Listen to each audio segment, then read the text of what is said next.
Hello to her. 15%. Pastor Williams. Military leaders have said they think Hi, how are you, girl? It's so good hearing your voice. Force. It's I'm Rita good to hear Foley, AP News. How have you been? Oh, I have been doing great. This is 8:20 a.m. Just a little harried, but things are good. And streaming worldwide. I overstand that. WCPT 820. You know, but girl, you look like you had a wonderful time and you look fabulous. Facts matter. Oh, thank you. We did. It was a great time. It was well needed, much needed. I'm ready to go back. Oh, I know you are. You are. My mother used to go there a lot. 16 minutes. 7 from the junction, and the express lanes are open, and they're at 6 minutes.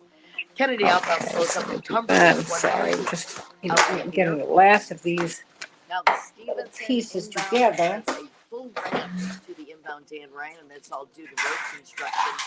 355 for Lakeshore Drive, 22 minutes. And going on the Dan Ryan inbound from the 57. Excuse me, hon. I'm always trying to Heavy get the traffic last on minute. Left lane is blocked. Together. okay. Just thank you for I-57 that. inbound at Okay, 111. so I'm gonna do Reported that. medical emergency there. That's And traffic. I'm move Julie this Cronus. up. Tom Hartman.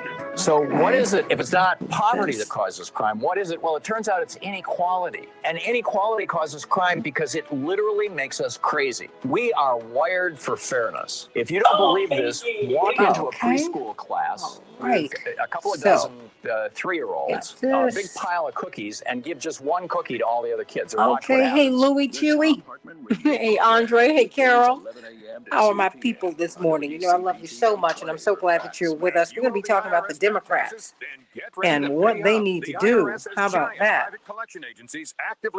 To keep this thing going. All right. So, got a lot to talk about today on the Santita Jackson Show. Problems now before it's too late. Optima Tax Relief works to stop the demand letters. Okay. The aggressive collection action. With you. From targeting So you. glad. Ask Everybody, Optima please about the like Fresh and Start share. initiative, Please one of like the and biggest share. grants the IRS has ever Like offered. and If you share, like qualify, and you share, could save like and thousands, share. and nobody knows this program better than they do. Optima is A+ rated with the Better Business Bureau, and they get results. Having resolved All right, over everybody. $1 God billion bless us. of tax debt for their And let clients. us Get a bless fresh God and start. have a Call great today for show. your free consultation. Call 800-467-2766. Cast more heat. 800-467-2766. We don't want it. We want heat, but we want people to get light. 800-467-2766. All right, everybody. Please like and share, everybody. That's right, like and share. Hey, hey, hey. Details, please visit OptimaTaxRelief.com. WCPT 820, Chicago's progressive talk, where facts matter.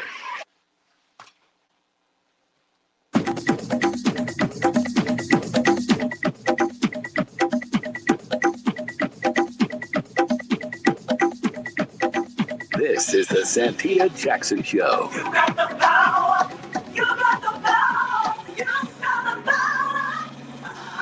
Hey, everybody. Welcome, welcome, welcome to the Santita Jackson Show.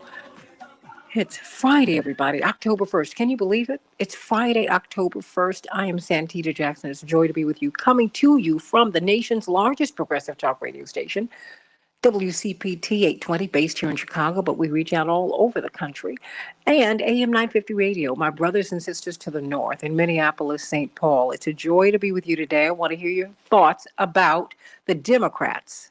What's happening within that particular caucus in all of Congress, in the upper house and the lower house, in the Senate, in the House of Representatives? Should progressives hold the line? Absolutely, they should. This was a deal that was put in place. Actually, this $3.5 trillion they're talking about initially was proposed by Bernie Sanders to be $6 trillion. $3.5 trillion is the compromise, and it really is $350 billion played out over 10 years. And the real sticking point, interestingly enough, it's all going to be paid for by taxes by people and corporations that make over $200,000 a year. Did you know that? Did you know that if you make $200,000 a year or under, you will be getting a tax cut or tax cuts? Think about that. That's really what this fight is about. It's about child care credits. Women got hit by this pandemic like nobody else because women had to leave the workforce to take care of their families, to take care of their loved ones. That's what we still do. We have another job when we come home. So we got a lot to talk about. What do Democrats owe? What do Democrats owe the constituents who delivered them to the White House. Should moderates pull back? Should progressives cave? I'm so glad to see them pushing. And of course, we've got a lot of COVID-19 news, You know, one of the most highly vaxxed states in the union, Maine, they're experiencing a tremendous surge in hospitalizations. We got to talk about that because really it comes down to protecting yourself. And of course, we're going to have Dr. Deborah Verholden to talk about that and what we should be looking at in terms of policy. And we will be talking with Dr. Shanita Knight in the practical ways that you can protect yourself because now we're coming indoors. It's getting cool. And we're going into the holiday season. What should your home look like? And what should your workspace, more than that, look like? More United has 99% of the employees that they have left who have been vaccinated. What should employees' expectations be of their employers in the workplace? You mandate a shot for me? Okay. What do I expect for you? Have you changed the air transport system? How do you sanitize? What are they doing to protect their employees aside from vaccinations? Aside from, do we have regular testing of COVID-19? Because even when you've been vaccinated, you can still catch the virus, you can still transmit it. What's going on? And will your paycheck take the hit? Are they going to find a way to make you pay to be tested? Got a lot to talk about today on the Santita Jackson Show. So let's get right to it. In Chicago, it's going to be a beautiful day. Sunny, 81 degrees. Minneapolis, St. Paul, cloudy, but that's still beautiful, everybody. 79 degrees. On Wall Street, the Dow closed down 546 points yesterday.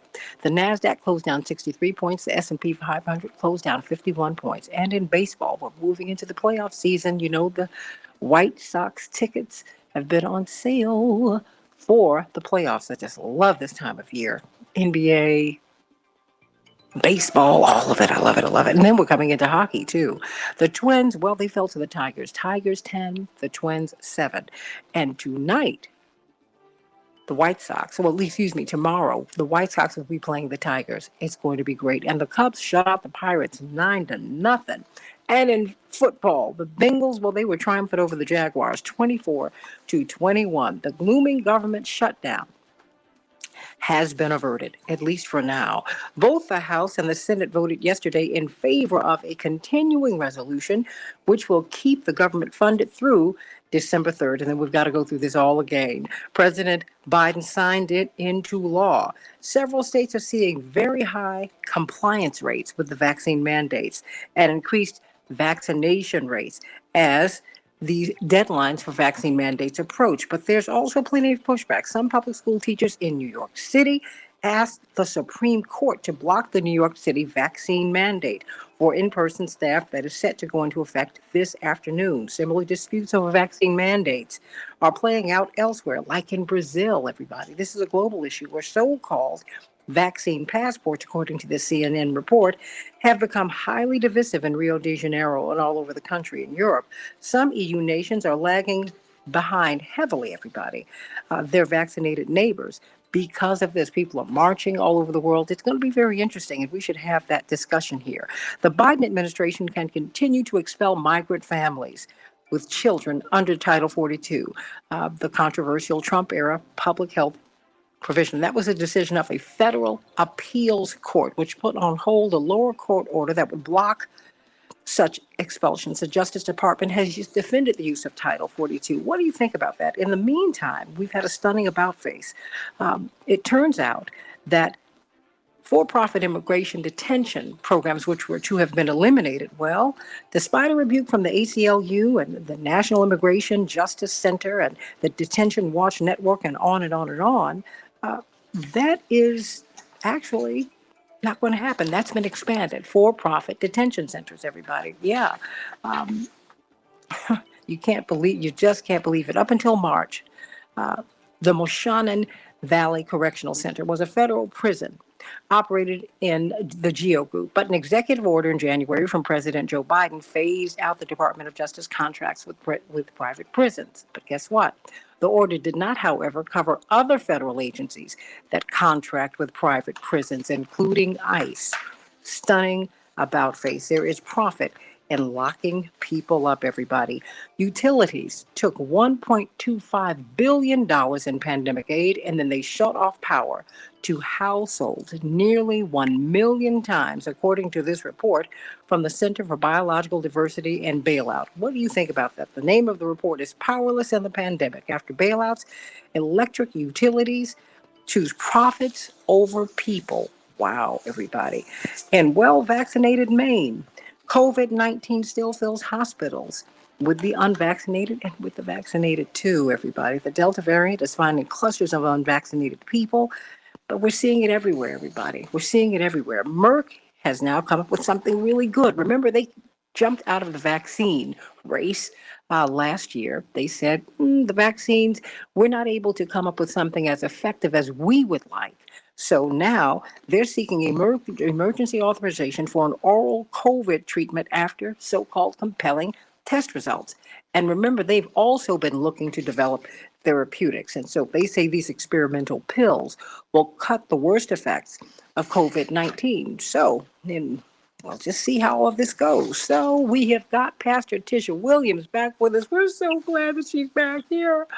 She has been away looking fabulous, and she looks oh so beautiful and rested, as she always does. It's good to hear your voice today. It's wonderful to hear your voice today. I missed you guys. Oh, we missed you so much, so much, so much. And we want to thank so many other people who just came in and worked in this particular spot. But you know, we love you, Pastor Williams. Oh, we need some good news. There's so much going on, you see. There is so much going on in the world today. Again, I just want to say thank you so much. Thank you for having me back. It feels good to be back, although I'm still looking. I want to go back. I heard that. So I want to talk today about stand clear of the closing doors. Anyone who is a New Yorker is familiar with that phrase. So in New York City, riding the New York City subway is as common as walking. As a matter of fact, we practically come out of the womb knowing how to swipe a Metro card. And there are several unwritten rules that you have to adhere to. Number one, always say excuse me. Number two, duck during showtime. New Yorkers know what that means. And don't push anyone ever. Well, recently, while riding the train after my brief stay in Morocco being calm, I come back to riding the train. And I noticed as if almost for the first time, for all the unwritten rules, there are two rules written on the train doors as plain as day. One, do not lean on the door. And two, do not hold the doors. And to emphasize these points comes a voice from above instructing every passenger to stand clear of the closing doors, followed by the tone. Is that you today? Have you been leaning on a door that you thought would support you, only to have it open and find nothing there to break your fall? Or are you holding a door that's meant to close, causing delays in your life and those coming behind you? Or worse, are you standing in the doorway of a breakthrough and refusing to move? What's interesting about my time in Morocco, Santita, if you've ever been, what you'll find is that the doors in Morocco are extraordinary. The building could be dilapidated, the foundation could be crumbling, but the door is always a work of art, a work of craftsmanship. And what we learned on one of our tours is when you look at the doors, there are two knockers. There's a high knocker and a low knocker. The low door knocker is for general population. The women, the children, anyone who's just stopping by would knock on that door. But when there are special guests or the father uses a different knocker, which produces a whole different sound. What am I saying? I'm saying that we have to learn to listen for the knock of God before we open or close a door. As believers, we're constantly asking God to open doors. But how much more should we also seek God to close doors? Truly, there are some spaces that are no longer healthy, behaviors that are no longer tolerable, and seasons that have lasted too long.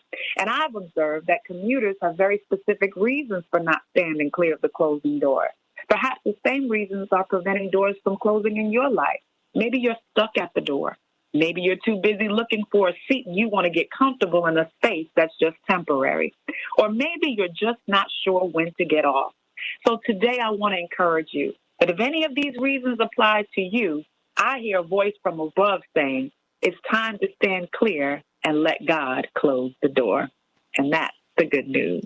Amen to that. It is time. Oh my goodness. Yes. Thank you for that. Thank you for that. I mean, because oftentimes we just don't, we don't listen. We really don't pay attention to all of these signs that, that God is giving us. Sometimes God says no. Yeah. Sometimes God says wait. I want to thank you for that. And sometimes God says go ahead and you're just standing there. I have been that one. Oh, I have. I have. I have. But how can we get your book? The sounds of the the book. I See You, Sis, Inspirations from Heroic Women of the Bible, Hidden in Plain Sight, can be purchased on Amazon. And we are coming up to the 1-year anniversary. So, yes, please get the book. You will enjoy it. And it is a great study guide and also a great journaling tool. I see you, sis. I see you, sis. Everybody, go to Amazon and get that today. It will bless you. I promise you. What did you say, Barbara Bacon? Stand clear of the door. If you ride on that subway in New York, you will learn that quick. Trust me. I'm by 5. And the great thing about New York is that everybody takes the subway. Jackie Onassis used to take the subway because sometimes that's just the quickest way to get around, particularly during rush hour. Being above ground does not help you. Isn't it? Now, that's another sermon. I want to hear you talk about that. For another day. Oh, yeah. Yeah. But we have one of your dear, dear friends, indeed, someone for whom we have so much admiration and respect. She's with us every day. We are so privileged to have one of the world's top epidemiologists. Indeed, she came out of Johns Hopkins University at the tender age of 24, and she is now at the medical school at Michigan State University. They brought her in from Johns Hopkins to build their School of Public Health. She's their Associate Dean for Public Health, Dr. Deborah Furr-Holden. We're going to be joined by Dr. Shanita Knighton, a young woman she brought into our midst because, of course, being this giant in the public health space, she wants to bring people to us who can help us to understand, Dr. Furr-Holden, just where we are, because, I didn't know what an infection preventionist was, but, as we look at these vaccine mandates, I think that there are a lot of questions we need to ask about the workspace. What responsibilities do employers have to keep us safe? What responsibilities do they have? But I have a question for you. Merck has come up with something very, very interesting, Dr. Furr-Holden, and I want to know how we should take this information. You remember last year, Merck said, we're pulling out of one of the world's leading pharmaceutical firms. We're pulling out of the vaccine race because we can't develop a vaccine that's up to our standards. So we're going to move into therapeutics, and it seems that they have something that might work. In fact, they're seeking emergency use authorization for an oral COVID treatment after compelling results. They say that a phase 3 trial of Merck and Ridgeback Biotherapeutics oral antiviral treatment has showed the reduced risk of hospitalization or by death by around 50% in COVID-19 patients. Is that promising? Well, that could be promising. Like I said, this pushing of the science is not a trivial. Okay, now hold on. We need to get you in a good place. Okay. Oh, you can't hear me? Poor connection. Oh, no. No. Keep talking. Just keep talking. Okay. I need to hear you. Is that better? That's much better. Okay. Okay. Let me ask you just specifically, would you take this in place of a vaccine, or would that be something that you take whether you have the vaccine or not if you contract COVID? I got to do a little bit more research on that. Yeah. I will do the research and I will let folks know. Because again, the whole point is, what does the FDA say? Mm-hmm. This isn't FDA approved. This is one of the things that's been bothering me, is that a lot of these companies are jumping out and making announcements ahead of the FDA. And it's very confusing for people. It's a whole lot of people who think you can get the vaccine now if you're 5 to 11. And that's not true. What happened is Pfizer sort of prematurely came out and said our clinical trials data looks very good for the 5 to 11-year-olds. And they confuse people because now people think you can get it, for children. And you can't because it hasn't been approved by the FDA yet. But the media, to be fair, Yeah. they don't unconfuse anybody. They confuse us further because they read these statements from these corporations as the final word. And so they don't talk to us about the FDA. They don't talk to us about what emergency use authorization is. We're getting that information from you. Yeah. They make a statement and then the newsreader reads it and then that's the end of that. I think the companies have a higher responsibility. They shouldn't be making these statements until it's been vetted,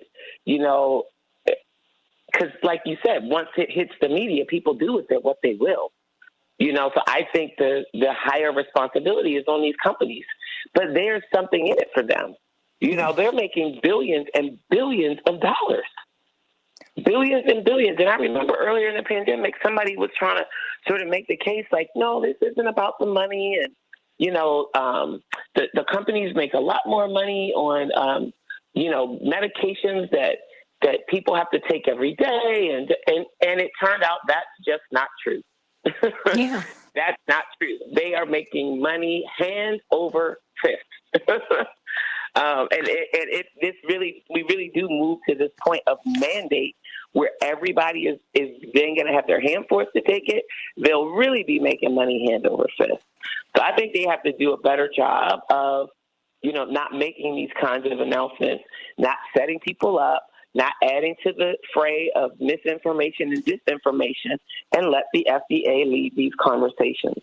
Until the FDA says this is approved and this is who it's approved for and this is what it's good for. Look at how much just sort of confusion there's been around what the COVID vaccine does and does not provide for people.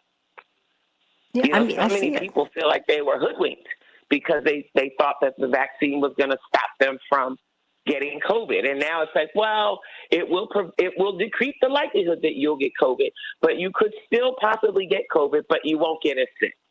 That's a very different message than the one that was pitched when it first came out. So I just think we have to be a lot more mindful and a lot more responsible about these communications, especially when it comes to these new medications. Mm-hmm. Okay, well, I'm going to send you that because I want you to get more research because, I'm looking for things just as we go on to air. And I follow a lot, but I followed Merck because they alone, when you look at the big pharmaceutical companies, they stepped away from the development of vaccines last year, which was, really surprising as we're trying to rush, as we're in Operation Warp Speed, we're trying to get something to help to inoculate us from this virus. For Merck to step away, that was like, whoa, what is going on? And then they said, we're going to concentrate on therapeutics, which is something I don't think we talk about that nearly enough, Dr. Deborah Holden, because when you get COVID, whether you're vaccinated or not, you need therapeutics. And, we really need to fight for equity on that front as well. And equity in treatment, whether you're vaccinated or unvaccinated. We need to make sure that people are being treated fairly and equitably. We're going to be talking about these vaccine mandates with infection preventionist Dr. Shanina Knighton and you leading this conversation because this really is policy, Dr. Verholden. This is policy. And now the policy is not coming from the federal government. It's coming from private corporations. But just in about a minute, literally, do corporations have a responsibility to provide a safe work environment? Is that something that you can put into policy? 1 minute. Yeah, sure. Those policies already exist. There's all kinds of rules from the feds. The organization is called OSHA. Mm-hmm. Every state has an occupational safety and health administration. In Michigan, it's called MyOSHA, the Michigan office, and there's all kinds of rules, right? Mm-hmm. And so this one, though, is a little bit different. 1 right? minute. Normally, what we're talking about are things like the physical space.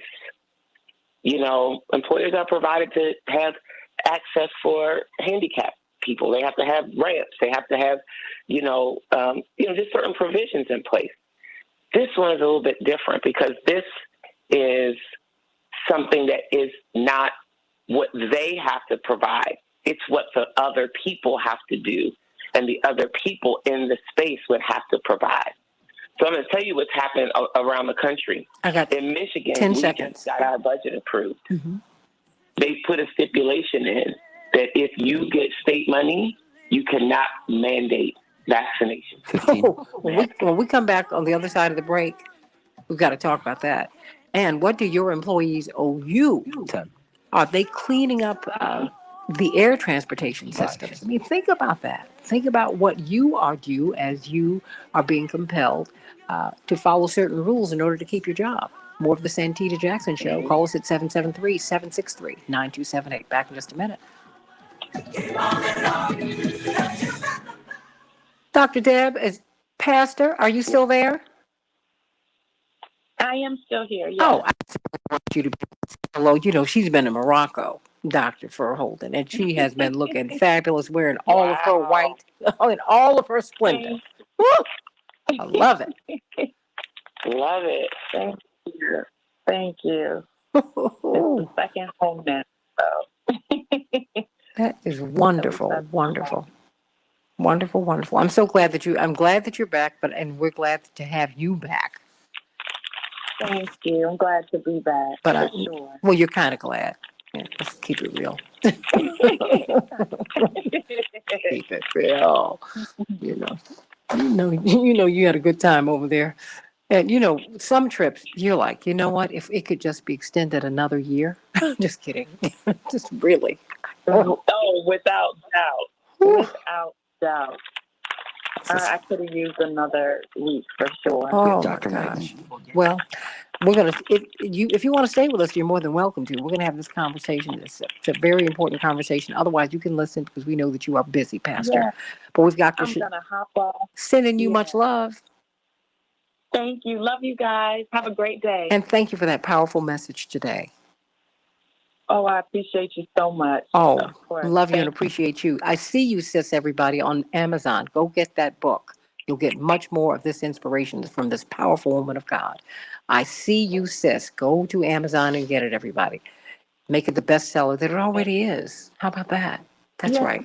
I see you, sis. I love it. I love it. Dr. Knighton, how are you? Thank you, Pastor. I'm doing good. How are you? Doing great. And you're on with your mentor, Dr. Deborah Furholden. She mentors all of us in this space. How about that? So thank you. Hey, Dr. Deb. Hey, good morning.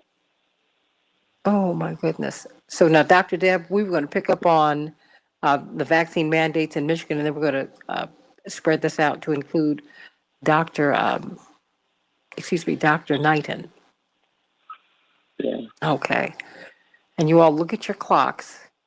I know because I'm looking at it. I'm looking at time.gov. And it's the world clock, so I can, stay right on top of things. But I've got hard breaks because I'm on more than one station. So, okay. Let me see. You all can keep talking to each other, and I can hear something in the background, so make sure that we have everything quiet. Excuse me. And everybody at the top, we're going to talk about what Democrats are up to. The progressives are holding the line. It's very interesting because the mainstream media is framing this fight for the average American. They're framing it as really they're making the progressives the obstructionists. So we're going to have Nina Turner on with us today. We're going to have Dave Daly. It's going to be quite an exciting day. And of course, we're going to have Robert Patillo and Aaron Connolly and Commissioner Brandon Johnson from here at Cook County in Illinois to talk about that. What should the Democrats, what should the progressives do?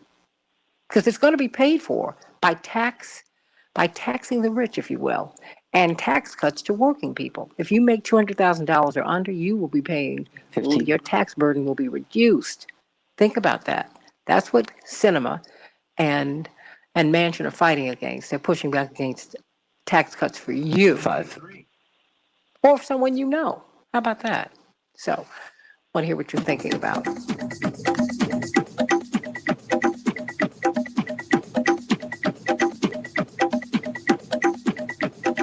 This is the Santita Jackson Show.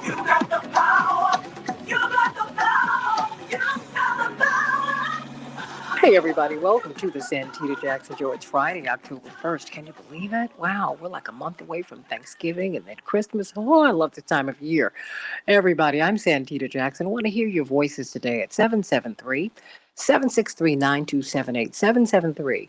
773-763 WCPT. Well, it seems that the New York City public school teachers are going to the Supreme Court. They want the Supreme Court to hear their case about vaccine mandates. They don't want to have them. So what do you think about that? And what does, say, the New York City public school system, what do they owe those teachers? Have they made sure that the air systems are clean and modernized? When you see United Airlines, are people now going back into safe workspaces? Are they owed that? And we hear, now what happened in Michigan, Dr. Deborah Verholden? Of course, you're joined by infection preventionist, Dr. Shanina Knighton. What happened? So uneven, Dr. Verholden. Every state is coming up with rules about vaccine mandates and masks and everything. So what happened in Michigan? So we got our state budget approved, and we've got it's extra purple in Michigan, and so we got a GOP-led legislature with a Democratic governor, and so it took a lot to get here. And at the 11th hour, some legislators added language that says if you receive state funding, you will be at risk of losing your funding if you require masks or vaccinations. So, that got everybody up in arms. And the governor actually signed the bill yesterday because she said this isn't going to be enforceable. So they can add that in, but it's not enforceable because you can't usurp the power of, a health department, for example. They have certain powers under the law that you can't override with the budget. You know what I mean? Like the budget isn't where the laws get created. And so Michigan State University is a state institution, and we receive our huge allocation from the state every year. We have they have mandated vaccines for all Michigan State employees, even if you don't work on site. It has been mandated, and so that would mean potentially we would be at risk for losing our state allocation if they don't lift the mandate. Yeah, so we're going to see weird things like that. We're going to see, and again, the problem I think is there's just no national leadership on this. And it is so strange to me that we went the whole pandemic without a national mask mandate. And now we've got vaccine mandates coming in, some that are coming nationally and a lot that are coming, from states or from employers in other places like that. It just, I think it's actually only fanning the flames, and unfortunately, because now we're going to see like what we saw in New York. You're going to have teachers who are going to take their, cases all the way to the Supreme Court. It's not even going to have the, potential public health benefit because people are going to just dig their heels in. So I just think we've mismanaged this whole thing. Well, it's being litigated and mandated in the suites, but it's being fought over in the streets. And that is the challenge. Because no matter what happens with the Supreme Court case, people on the ground are going to do what they're going to do. And it's because this just hasn't been managed well. And so I want to, as we're mandating vaccines, are we mandating therapeutics? Are we mandating, and And are we really enacting safe workspaces, Dr. Deborah Verholden? We've got OSHA. You're right. You know, the workspace is supposed to be safe. But Dr. Verholden, before we bring on uh, Dr. Shanina Knighton, did they change the air transport systems? I mean, was anything upgraded in this year and a half, 2 years that we've been down? Dr. Deb? So some places have done it and many haven't, but that wasn't required. There were resources available for people to do that. Those resources were not availed equitably to everybody. And then some people got, resources. The county may have gotten an allocation, and that just wasn't a priority for them. They did other things. The city of Flint, where I am, we were at risk. We were set to be in the red budget-wise, I believe, in April. And then the new surge of ARPA funds sort of saved the day for us. But if you can imagine, a lot of those dollars, and we got, I believe, a $94 million allocation just for the city of Flint, are going to solve budget shortfalls. So many of the things that we know to do and that, people like myself and Dr. Knighton have been advocating for that could have and should have been done, they weren't done. They weren't done. And so, again, what's happening is the can has gotten kicked down to people, so we haven't done, the job of getting environments better. And instead, we're going to push the burden hoisted on the shoulders of people and require people to toe the line. And the sad part is just getting everybody vaccinated ain't going to cut it anyway. So it is a huge missed opportunity, and it's one that should have been better handled because we knew school was going to be reopening. We knew kids were going to be going back to school. And we just didn't, I don't think most people had the resources to do the work. Well, now Dave Dowling is saying obey is what's really being mandated. Renee is saying, I wish the Chicago Teachers Union had fought against the shots instead of fighting for the vaccines. You have a lot of feelings out here. No one's really talking about that. Renee continued, when I was at the hospital with her granddaughter, Lysandra, and we've been sending so many prayers and we're so glad that she's doing so much better. She said, my class and the class of a colleague who was out sick was divided among the other teachers. Their class sizes increased. But the size of their rooms did not increase, nor did the amount of clean air flowing in the rooms. Yet we're mandated to get shots, but they aren't required to enact common sense policies. Wow. So, what do you think about that? I mean, just what should we be asking, Dr. Knighton, about our workplace? Because as people are getting vaccinated, they should have a safe and clean workplace. What questions should they be asking? Should they be asking about COVID-19 testing? I mean, what should they be doing? So I think that there's a lot that goes into it. When we're thinking about what should be done surveillance-wise, a lot of employers don't do a good job about reporting illnesses or reporting sicknesses, right? And we're starting to see that shift because of COVID-19. So before, if you didn't have paid time off, you would come to work sick and just kind of manage your code and not really think about everybody else, right? So now it's a situation where when people are being ill, do companies have healthcare personnel set up to the point where when someone reports the illness, that it's immediately made available to everyone else, including like if there is any positive cases.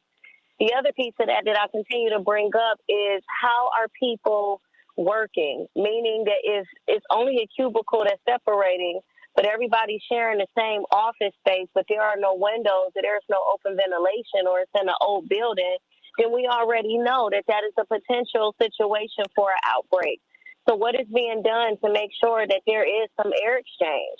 And so as an employee, that would be one of my concerns. And it would make a case for why I would be able to work at home if there isn't adequate air exchange and if it's in a closed-in space. The other piece is when we're talking about cleaning measures, because I saw a lot of employers blaming employees early on in the pandemic for not being transparent. But I know that there are some places that only have cleaning people come in once a week. And in the current climate that we're in, I would be wanting to make sure that environments that are commonly touched, such as bathroom door handles, such as refrigerator handles, such as doorknobs, I would want to make sure that those things are cleaned on a regular basis, so that way it can decrease the chances of us spreading germs amongst each other if someone was to be sick and it's found out later. When it comes to testing, one of the biggest pet peeves that I have right now is that tests are only being recommended for people that are non-vaccinated in a lot of spaces. However, if we're not testing both vaccinated and unvaccinated individuals, then we're also not going to be aware if it just so happens that one of those individuals is that breakthrough case that can still shed virus to other people. And so I think that we have to start thinking about those measures. When we're talking about masks, and I heard you and Dr. Dad talk about the mandations, and the fact that it failed when it comes to masks and vaccines. But the problem is you can have as much legislation in place if you want to. And if people are not going to wear their mask correctly and there's not going to be any enforcement that is coming as a part of that, then we end up essentially in the same situation of if we're not doing it correctly, then we might as well not do it at all. Because just as I mentioned, if you are wearing it beneath your nose, all of the droplets from your nose is spilling on the outside of your mask anyway. And the next time you go touch it, you're going to spread it to somebody else, right? And these are for the people that choose to wear it. I call it as a chin girdle because their nose is out saying peekaboo, but it's covering the mouth. Or it's individuals that don't wear it over the mouth or the nose and it's up under the chin. And my thing is just take it all the way off if you're going to wear it incorrectly. Same thing with hand hygiene. Be mindful of how you clean your hands. If you are only cleaning your hands for 2 to 3 seconds and you're sprinkling up under some water with a little bit of soap, and the next time you get sick and you saying like, oh my gosh, how did I end up with this cold? You know how you ended up with this cold because you don't thoroughly wash your hands for 20 to 25 seconds. Make sure that you meet where the thumb meets the hand. You're not scrubbing your fingernails. If you have artificial nails or long nails, that should be an extra step of a toothbrush. So there are measures that we should be taking that we're honestly not thinking of that are very simple. Hand hygiene goes a long way, and it kept a lot of our ancestors safe. Dr. Deborah Holden, when I hear epidemiologists, physicians on television, they're not having this discussion. When I hear employers on television, they're not telling us this, and they're certainly not telling us that, okay, well, in the meantime, while you should get the vaccine, the air exchange system has been upgraded. We have made this place safer for you. But I feel like people are going back into the same place that they left pre-pandemic, Dr. Verholden. And that has got to be, shouldn't that be explicit policy that's enacted? Yeah, these are the kinds of basic things that could be put in place that should be mandated. These are the things that we should be mandating. This sort of movement that I'm trying to get going around mandating equity, these are exactly the types of things that we would see happen. Because if you had to take a guess, where would you think these kinds of things have been put in place? They've been put in place in wealthier and majority whiter places. And that's not fair. Most children don't have a say over being born into poverty.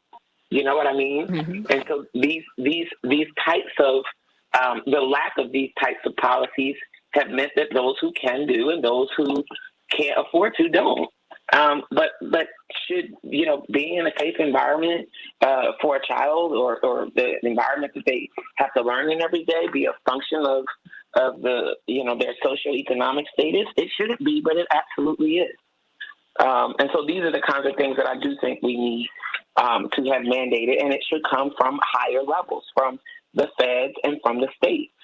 And in the absence of that, what we've got now is the gap in the quality of schools has gotten bigger because some have gotten better and some have gotten worse.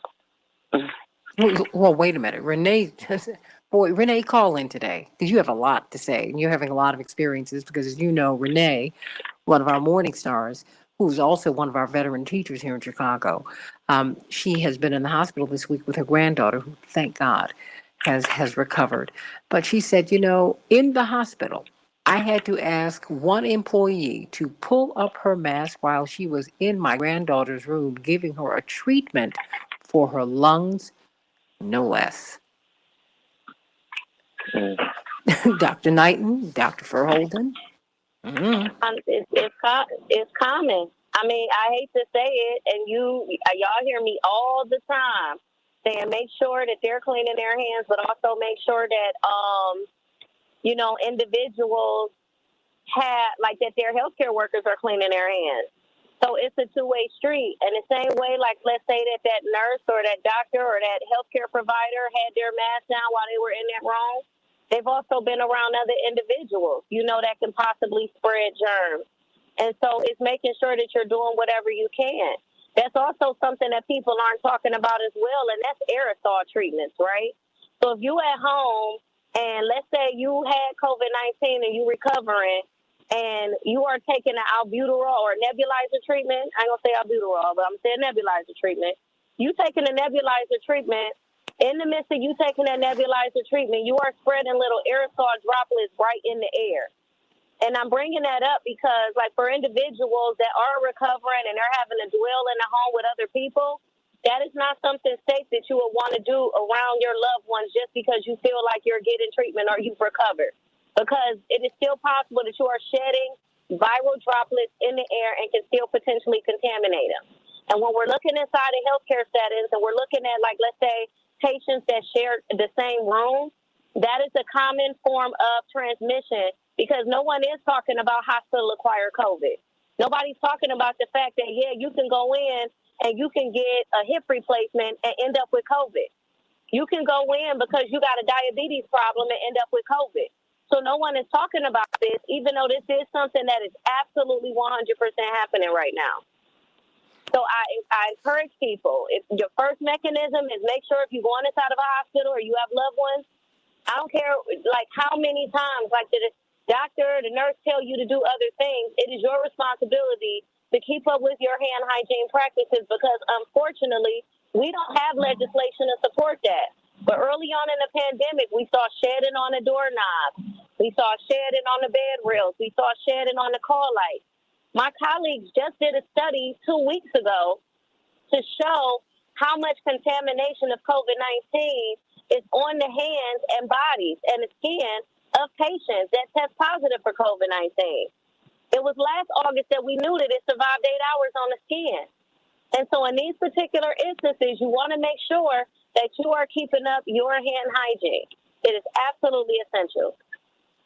Ooh. And it seems simple, but it's life-saving.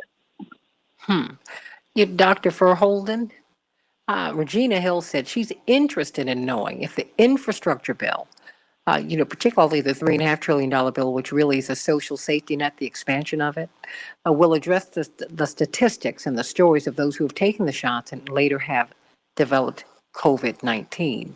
Because, you can get the vaccine, but getting treatment can be costly. If it's not in there, should it be, Dr. Verholden? I'm not sure I understand the question. Well, I think she wants to know, and I wish that's why, everybody that, writing has its limitations. I really, really wish you all would call in 773-763-9278, 773-763-9278, because you're leaving me to guess, and I don't want to guess with these very, very important questions.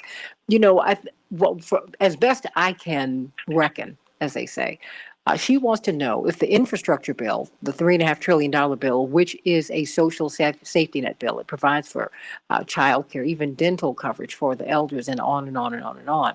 She wants to know if there will be provisions for people who have been vaccinated who later develop symptoms, who later develop COVID-19.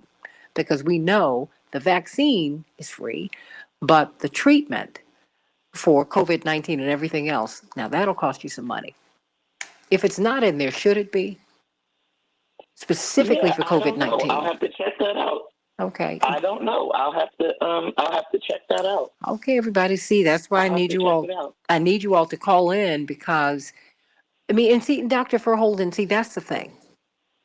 we have a lot of questions when we have the space to ask them, Dr. Verholden.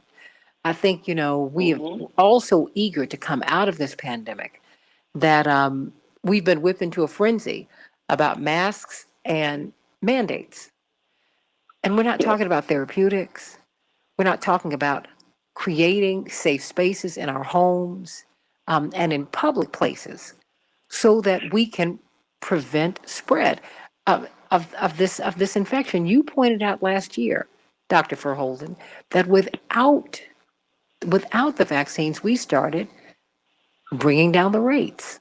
What did we do last year that we're not doing now? Well, we started, but then we didn't stay the course, and so we lost all of that ground. I think Australia provides us a good example. Australia immediately shut their borders down. They said nobody in, nobody out. They locked everything down. They stopped people from interacting with one another so that they could stop person-to-person spread. And they also had provisions in place for people and for businesses to stay solvent. They've had under 1,300 deaths from COVID in Australia. Under 1,300. And that was in the apps, and that's the whole entire pandemic. That was before a vaccine came along. We didn't do that. And again, we also had no national leadership. So it was literally left up to each individual state, and then within the states, oftentimes the states didn't do anything, and they left it up to the counties. And with this sort of hit or miss approach and how we politicize this whole thing, the fact that wearing a mask is one of our best sort of public health prevention strategies became politicized, and not wearing a mask became a show of political freedom or, political affiliation. It's just tragic. I mean, it's just tragic. It was like the worst collapse we could have done because people then started doing things and now really believe what they are saying that didn't even serve them.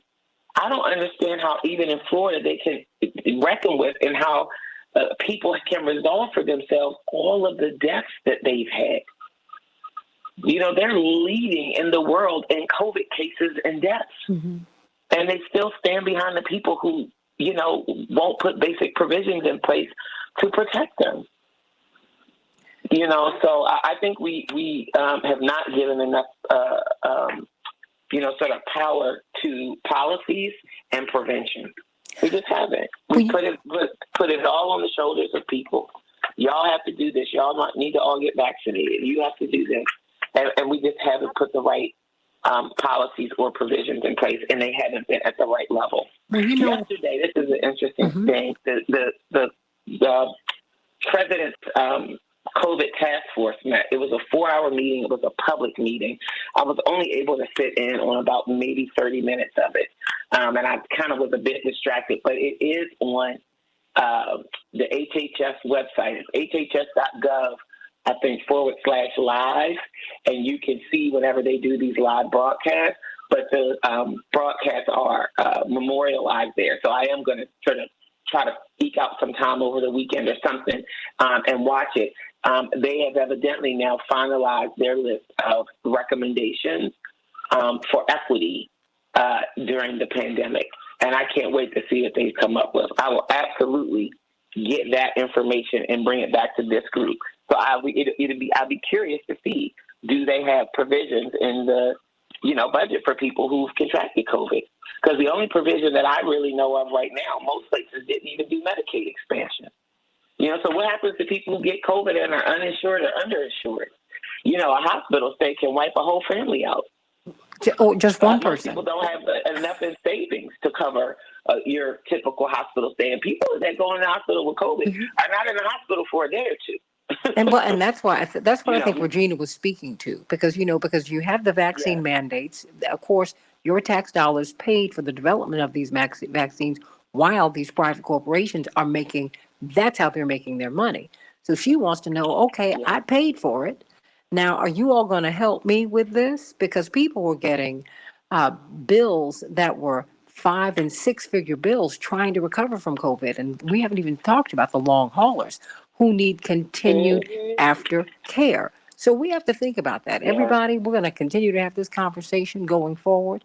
And on Monday night, we're going to be talking about R. Kelly at 6 p.m. Central Standard Time, 7 p.m. Eastern Standard Time with attorney C.K. Hoffler and so many others. And maybe you, Dr. Knighton, and maybe you, Dr. Verholden, because we got a lot to unpack with that case and so many other cases. We're going to have Nina Turner up in the next hour, and Dave Daly, and attorney Aaron Connolly, and Brandon Johnson. That's right, the commissioner here from the great state of Illinois, the county of Cook. And of course, he has his own show here at 9 o'clock every Sunday on WCPT. You want to check it out because it really is great. And attorney Robert Patillo, who has his show on WAOK, the iconic radio station, the Black Talk radio station in Atlanta. We're talking about what the Democrats owe you. Should the progressives hold the line? That is what they're doing. Do you think they're doing the right thing? Should they hold the line? If you make $200,000 a year or under, your tax burden will be lightened. That's what this is about. That's the pushback, among other things. Back with more of the Santita Jackson Show.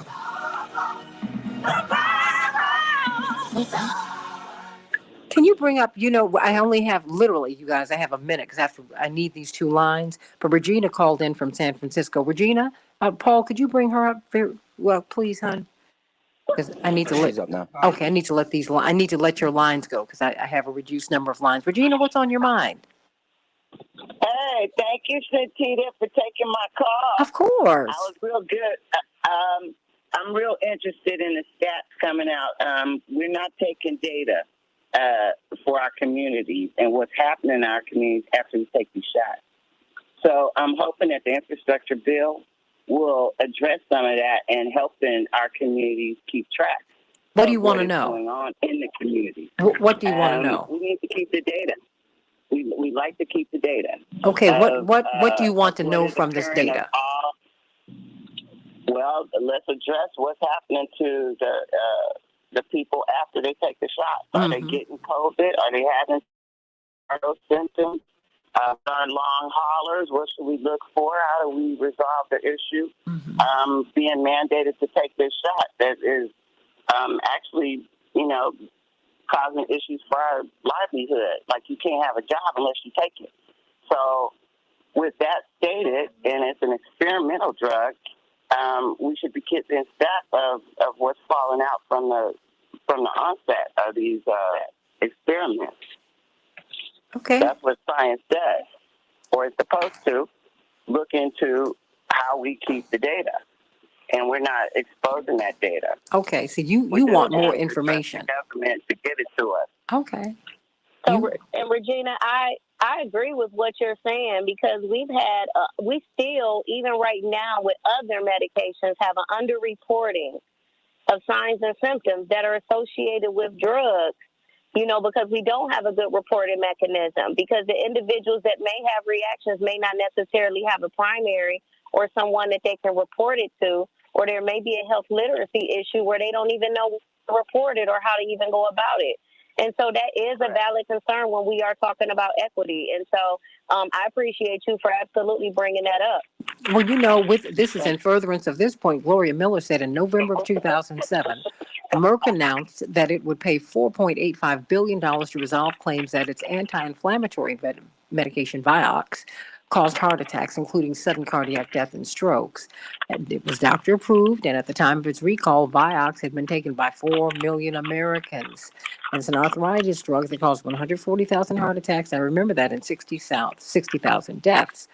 And so, I think that kind of speaks to what the information that Regina from San Francisco, sending you much love, my dear sister. That's what they're looking for. They're looking for that. They're trying to get. Santita, yeah. I actually took Vioxx. You did? How did you do with it? I didn't do well, okay. And it made me feel sick, and I stopped taking it. And I was glad I did, because 10 years later, we have advertisements to call this 800 number because it killed people. Oh, my gosh. So this is what I'm talking about. Usually it takes 10 years to qualify a vaccine. Okay. And this time it took 10 months. So. Well, very quickly. We don't want. Okay, I'm sorry, Regina. Yeah, that. Well, I'm saying that we need to keep the statistics Okay. of the offset. And you know what? And have some real conversations, open conversations with people like you who've had these adverse reactions. Because if you read the fine print, they tell you that these things can happen, but no one really talks about that. Dr. Verholden and Dr. Knighton, I'm going to have to let you all go because I need these two lines. And Regina, I'm going to have to let you go too. But Regina, call us next week, okay? I will do. Thank you, Santita. Thank you, girl. Sending you much love. Dr. Knighton, Dr. Verholden, sending you much love. India's glamour, sending India love. See, we've got to go on past you, girl. Everybody wants to know how India's doing. And she's a month old, everybody. Can you believe it? Remember when we found out she was about to become a grandma? Patillo and Johnson. So I'm going to let you guys go. Okay, I can hear something in the background, everybody. Okay. All right. Okay, thank you, sweetie. Bye-bye. Okay, who do I have here? Attorneys Connolly and Patillo and Commissioner Johnson. Okay, fantastic. Wonderful being with you all today. Good morning. Good morning, good morning. And thank you, Regine, for calling in. Everybody call in. What do you think about the Democrats? What should they be doing? What should they be doing? 773-763-9278, 773-763. WCPT. Want to know your thoughts today? Your thoughts on, please, everything. Goodness gracious, there's so much going on. Ooh. But let's talk about what the Democrats and the progressives, should they hold the line? Of course, at the bottom of the hour, we'll have, that's right, former state senator Nina Turner, who she'll be talking with us, all along with David Daley, who's going to give us these numbers. Guess what? The Republicans and moderate Democrats are far outnumbered by the data.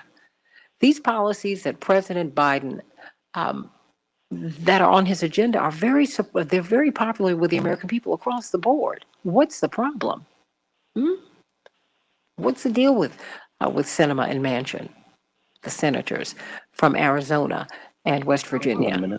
Who are they standing for? Who are they supporting? I think those are the questions that you need to ask, really. And you need to call them out about it. Because if you make under $200,000 a year, you're about to get a nice tax break. This will be paid for taxing the rich. That's what this will be paid for. And it's not $3.5 trillion in 1 year. It's going to be $350 billion over 10 years. And this is a compromise from $6 trillion to $3.5. Are you really willing to give up any more? Think about that. Hey, Anna Johnson Gray, and Renee, and Linear Bob, and Daryl. So good to be with you. Oh, you said, Anna, your 20-year-old granddaughter 15. Has had some problems with her breathing since she's been vaccinated. Wow. 10. You said she can hardly walk. We need to have these conversations with people who've had good experiences and challenging experiences so that we can know where to go. Thank you so much for reaching out, Anna.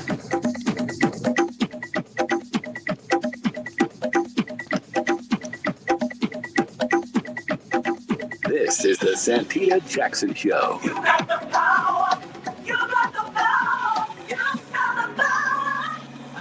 Hey, everybody. Welcome to the Santita Jackson Show. It's Friday, October 1st, 2021, coming to you from WCPT, the nation's largest progressive talk radio station based here in Chicago, and AM 950 Radio, the voice of progressive Minnesota.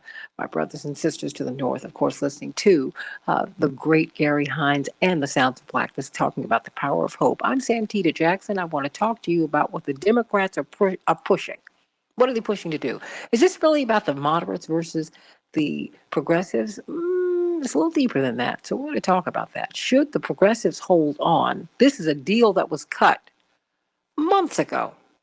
And now Manchin wants to renege, and he said that was the plan all along. We got to talk about that, everybody. Got to talk about it, because we all have skin in this game. What did Dr. Max Wolf said? If you have skin, you have skin in the game. All right, everybody. Call me at 773-763-9278, 773-763. WCPT, you can text me at that number. GWC Injury Lawyers gives you that opportunity. I want to know what your thoughts are about the progressives holding the line and holding President Biden to account. They said, you promised this, we cut the deal. Now, we're not going to work with you if you do not work for us.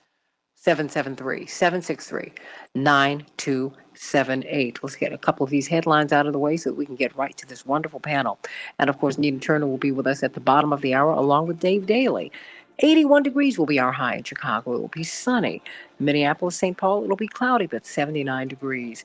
On Wall Street, the Dow closed down 546 points yesterday. The NASDAQ closed down 63 points. The S&P 500 closed down 51 points. Well, in baseball, the Tigers were triumphant over the Twins, 10-7. The White Sox will be playing the Tigers tomorrow. And the Cubs shut out the Pirates 9-0. And last night, the Bengals were triumphant over the Jaguars, 24 Bengals, 21 Jaguars. The looming government shutdown has been averted. Both the House and the Senate voted yesterday in favor of a continuing resolution which will keep the government funded through December 3rd.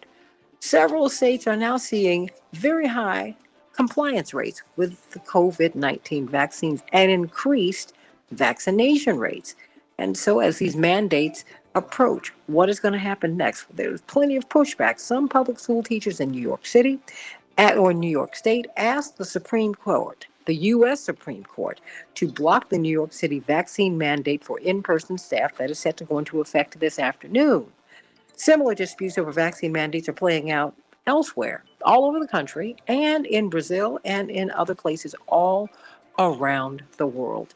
What do you think is going to happen, everybody? What do you think is going to happen? In the meantime, we're seeing Merck is seeking emergency authorization for an oral COVID-19 treatment after compelling results. A phase 3 trial of Merck and Ridgeback Biotherapeutics oral antiviral treatment showed that it reduced the risk of hospitalization or death by around 50% in COVID-19 patients.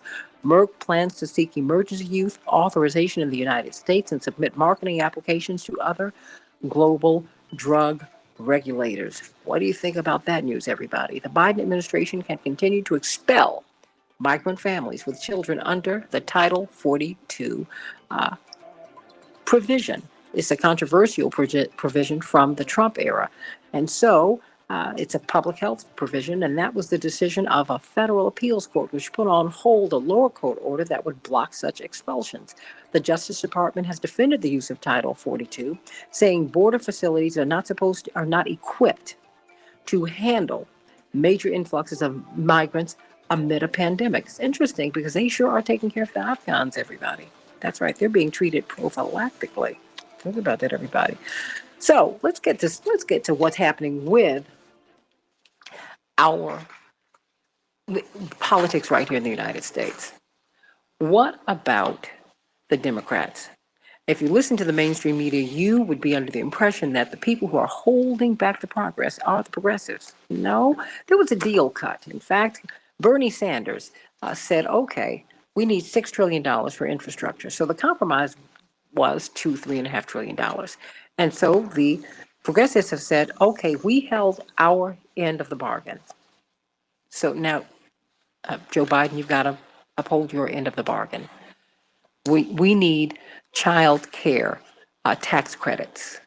Our elders need dental care, and you can just keep on going. There is so much in this $3.5 trillion Build Back Better Act that would help all of us. And yet we have the so-called moderate Democrats who are pushing back, who are saying, we're not going to support this is too much money. And Senator Sinema from Arizona and Senator Manchin from West Virginia, they said, we're not going to support $3.5 trillion. It's too much money. Well, Joe Biden, the president, said, okay, so what would you support? They won't even give him a number. What are they doing? Well, maybe it has something to do with the fact that everyone who makes $200,000 a year or under will pay fewer taxes. Your tax burden will be lightened.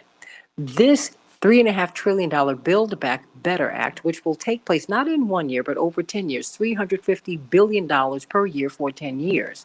It will be paid for by taxing the rich or taxing the people who can really afford to pay these taxes. So what do you think about that, everybody? I mean, should progressives hold the line? Should they hold the line, or should they give in and just say, you know what, we just need to get something done. No, I don't think so. I think the progressives need to hold the line. If you're going to get my vote, then you need to work for me. How about that? So progressives are holding on. And so we want to talk with this magnificent panel about this. We've got our own WCPT's own Commissioner Brandon Johnson. He has his own radio show here every Sunday at 9 a.m.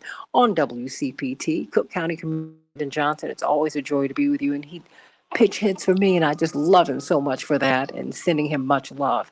And we have got Robert Patillo hosts his own show on WAOK, the iconic Black Talk radio station in Atlanta, every Sunday from 1 to 4 Eastern Standard Time. He's also the director of Rainbow Push Atlanta, the Southeastern Regional Director, and noted political organizer and friend of Kirsten Sinema. Ooh, I think I'm going to get in trouble for that. Attorney Aaron Connolly. But you know what? And you're one of the nation's leading political organizers and political strategists. But you knew Kirsten Sinema when she was a progressive. What happened? Well, nobody in Arizona that knew Kirsten Sinema when she was in the Arizona House and was running for Congress as the progressive understands what happens until we look at her political contribution. And then the picture gets a little clearer, right? So Kirsten Sinema has been on this long descent into focusing on her corporate friends over her constituents. And Arizona is a purple to blue state, right? It is not known as a progressive state, and we had a lot of work to do to get Arizona to 2 Democratic senators. Right now, Kirsten Sinema is the senior senator, and then Senator Mark Kelly defeated Martha McSally in the last election. So Kirsten Sinema is looking out for herself, unfortunately, and has lost her values that were focused on supporting the immigrant community as a social worker and focused on climate change as one of her main issues. And when we look at her, especially most recent political contributions, as she's come to the middle, and I would argue beyond the middle, I think her policies now are reflective of a value system more based in the conservative side, but she is supporting corporate drug companies, and the issue that many are taking with her is that it's just so obvious. She's having fundraisers with these corporate pharmaceutical company executives. She's received more money than ever from them, and now is taking issue with the renegotiation of Medicare. And progressives and moderates in Arizona are furious. Just last weekend, the Democratic Party in Arizona voted to censure her if she does not support breaking down the filibuster and defending voting rights. We see the AARP in Arizona calling her out directly. The AARP happens to be headed by one of her closest friends and former allies. So the tide is turning on Senator Sinema. There's a huge call now with some actual money to potentially primary her, putting up some real funds and actually full campaigns to try and raise awareness and support and groundswell the folks that knocked on doors for Kirsten and were excited about her election. Those people have now said that they will not do that work for her. And her margin was close enough where she does need support of those folks and organizers on the ground who would knock on doors in 120 degrees in the summertime. So while her position in the past has been safe, I think she's going to feel the pressure a little bit more this time. And my hope is that she has some great awakening and recognizes that she's at real risk, right? I think that's the only way to get through to her at this point. And right now she feels safe due to these giant corporate donations that have sustained her campaign and now have shown her priorities. And and Joe Manchin said that it was always his plan to tank this $3.5 trillion Build Back Better Act. Wow. But progressives are holding the line nonetheless. Robert Patillo, your thoughts? I mean, Bernie Sanders has written as chairman of the Senate Budget Committee, I propose a $6 trillion reconciliation bill, which would begin addressing long neglected problems of working class people, of middle class people. A strong majority in the Democratic caucus supported that proposal, but not all. As a result, we made major compromises, resulting in a $3.5 trillion bill from $6 trillion.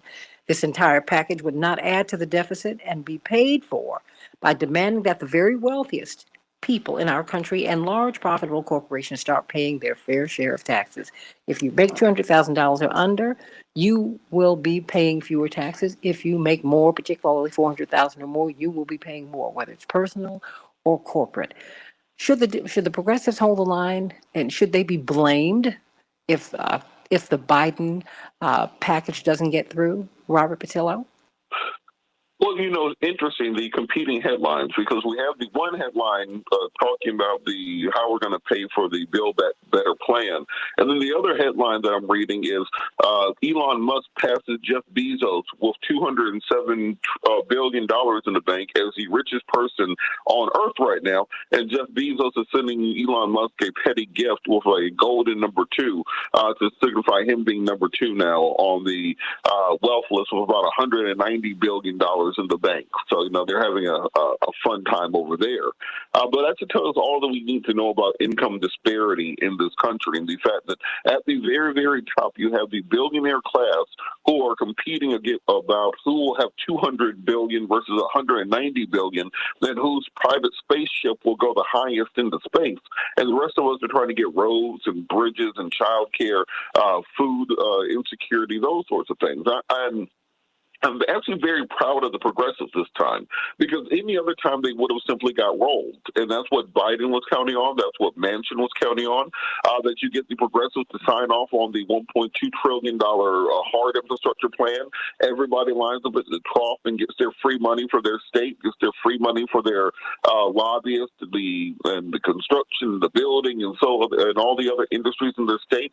And the regular American people end up getting nothing out of it. You get some boondoggle projects that end up going nowhere, the highway to nowhere, those sorts of projects, usually where infrastructure money ends up going. But the progressives have held the line and said, look, you guys can have your trough. We'll pour out all the slop for you. You can line up, get all that you want. But at the same time, want to ensure that we're getting the sorts of things that the American people need. The child care, environmental regulations, infrastructure, college, pre-K, those sorts of things. And it's very interesting to me, this idea that Joe Manchin, who is from a state whose entire economy is based off of coal mining, that we thought that he was ever going to come across the line and support environmental regulations. That's something he's not going to do, and I don't care what kind of malarkey and BS he throws up. That was never part of his plan. That was never his intention. He has to support the coal lobbyists. He's effectively a lobbyist for the fossil fuel industry, wearing a Senate outfit. I think Sinema is a little bit harder to figure out because her constituency isn't there. She should be investing in green energy. Arizona is a state where solar power can make them the new Hoover Dam of the 21st century. If we invested properly in building the infrastructure in that state, particularly as the Colorado River dries up in the west, we're looking at wildfires throughout California. We're looking at drought conditions. There's an entire water war coming on. Why the hell would an Arizona senator not support environmental regulations that would inject billions of dollars into her state? And the only reason can be those campaign contributions that are coming from these rich donors, because she thinks she's going to be vulnerable to a Republican challenger going into the future. And she's more afraid of the Republican challenger than she is of a Democratic primary challenge going into her re-election campaign. So I think the message going forward is going to have to be challenging these Democratic senators. And frankly, I think Joe Biden is going to have to defund West Virginia. Use every tool in the executive playbook to say, okay, you don't want to vote for the infrastructure plan. I think we have to close down some military bases. I think we're going to have to take some of these federal projects that we're going to be building in the state and move them other places. The president has an immense amount of power when it comes to getting his agenda done. We saw Trump do it all the time during his administration. Lindsey Graham one day will say, look, I'm out. I'm not going to support this insurrection anymore. And the next day he'll go meet with Trump. He comes back, I'm sorry, boss. Why can't Joe Biden do that to these senators and have the same power? I think that's got to be the push from progressives, because they cannot bend over and simply take what the quote unquote centrists are giving them with the hard infrastructure bill and not get the inhuman infrastructure bill pushed through also. And they have to ask the question why President Biden is not pushing it that way. Now, we know his politics have inclined right in the Democratic Party. Maybe that's the reason. But the fact is, it was the energy of the left that put him in office. So he's got to play and pay. He's got to do that. Commissioner Brandon Johnson, your thoughts as we watch all of this play out in Washington and every place else, quite frankly. What should the progressives do? Should they hold on or should they give in? I think the important thing is, fighting and protecting the interest of working class families throughout the country. It's a little ridiculous that it's taken this long for folks to actually make a commitment to working class families. This is certainly not the time to cower. I think what has been indicated, actually, it's a good thing that progressives around the country has, finally found their voices and are sticking to their campaign commitments. And we're seeing this play out, of course, throughout the country as progressives are being elected, not just at the federal level, but the local level. And, I think, the most, bewildering, experience that folks are having right now are the folks who claim to be on the side of working families and fighting for the poor are the very folks who are abandoning them.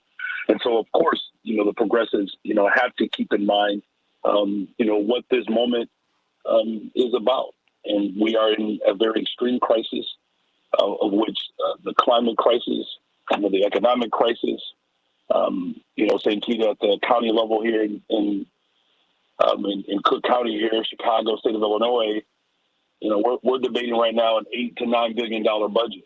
And when you have healthcare disparities like the ones we have right now, when you have housing disparities, as the other gentleman indicated, you have these extreme climate shifts where you're seeing flooding throughout the country, but right here in Cook County, where you have suburban parts of your major cities, you have the city, and a massive Build Back Better infrastructure bill would transform neighborhoods. It really would. I mean, I'm dealing with this right now where some families, if it rains too hard, they can't get out their backyard. Mm-hmm. But we also have 50% of residents of Cook County, they can't afford their rent. And I know this is not exclusive to what we're dealing with in Chicago. I know these are challenges all over the country. And so, we've had these battles, of course, with the so-called moderates and, conservatives. Santita, you had a front row seat to the race that I ran here, a very conservative Democrat, and, being a part of the working class and being supported by labor and community-based organizations, I have a responsibility to hold up to that promise. The promise that raised me, quite frankly. And so, I believe in this moment, especially as we deal with the disparities that are so pervasive, the crisis again of, dealing with structural inequality in Black, brown, and white folks all over this country. I'm very much committed to dismantling that, as polling has indicated. The last thing that I'll say is, what's interesting in all of this, as much as, we pay a lot of attention to Black and brown communities, as we should, the abject poverty that causes isolation throughout this country is actually quite gross, to be honest with you. And during the last presidential race, I had a chance to be a surrogate for one of the top tier candidates at that time in Iowa, Virginia, South Carolina, North Carolina. Just had a chance to travel all over the country. And to see poverty play out in white communities, Black communities, brown communities, and in many cases, Republican districts as well, to continue to give the absolute power to the extreme wealthy in this country is not only unconscionable, I consider it to be unholy. And so that's why not only should progressives continue to hold the line, President Biden has a real opportunity to be great in this moment. And if you're going to be great for the interests of working class people, you can't be afraid. You can't be afraid of the powerful, those who have money, those that will look to punish you, because their lives are not going to change one way or the other, right? It's just going to be a matter of, as someone said, how high their spaceship gets to fly. But for those of us on the ground who are working and serving politically in communities where class sizes are out of control, the unemployment rate is ridiculous, there's an addiction to incarcerate poor people, that this is an opportunity to give people W-2s, give them access to a doctor, the ability to be able to take a vacation or two if they decide to go and visit family. But more importantly, to actually live with some dignity. And quite frankly, that has to stay front and center. And the politics that we have to deal with, we have to fight it out. But keeping the interests of the people in the forefront has to be paramount in this struggle. Indeed. I mean, it is the energy of the progressives that really pushed the Democrats into the majority in the lower house and, quite frankly, into the U.S. Senate. So I'm trying to figure out, well, I know why the corporate media are going after progressives, because progressives are coming after their masters. And I think that we need to stand up for these progressives and tell them we need them to hold the line. It was $6 trillion that was proposed. It was compromised down to $3.5 trillion. This will take place over 10 years, $350 billion per year for 10 years, not $3.5 trillion in 1 year. Do you need a child care tax credit? Do elders need dental care? And on and on. Do we need action on climate change? I mean, think about that. Think about that. And I want to hear from you. Nina Turner's coming up. I know she's got a lot to say, as does Dave Daly, because Dave Daly tells us about the numbers. We actually have the numbers on our side. 41 million more people are represented by the 50 senators in the U.S. House and the U.S. Senate. That's right. The numbers are there, and these are enormously popular policies. Come on now. What do you think? Back in just a minute.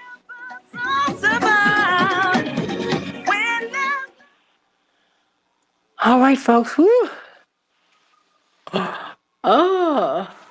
Thanks, Santita. It was a great segment. Of course, I knew this was going to happen. As soon as you passed the ball to me, my car doors are opening because I'm dropping my kids off at the same time. And when you're talking about a tax credit for children, let me tell you, everything that I deal with and as much food as they eat in my house, though I know it's helping me lose weight, we need a tax credit for all three of these black children that are trying to keep quiet as we listen to the Santita Jackson show.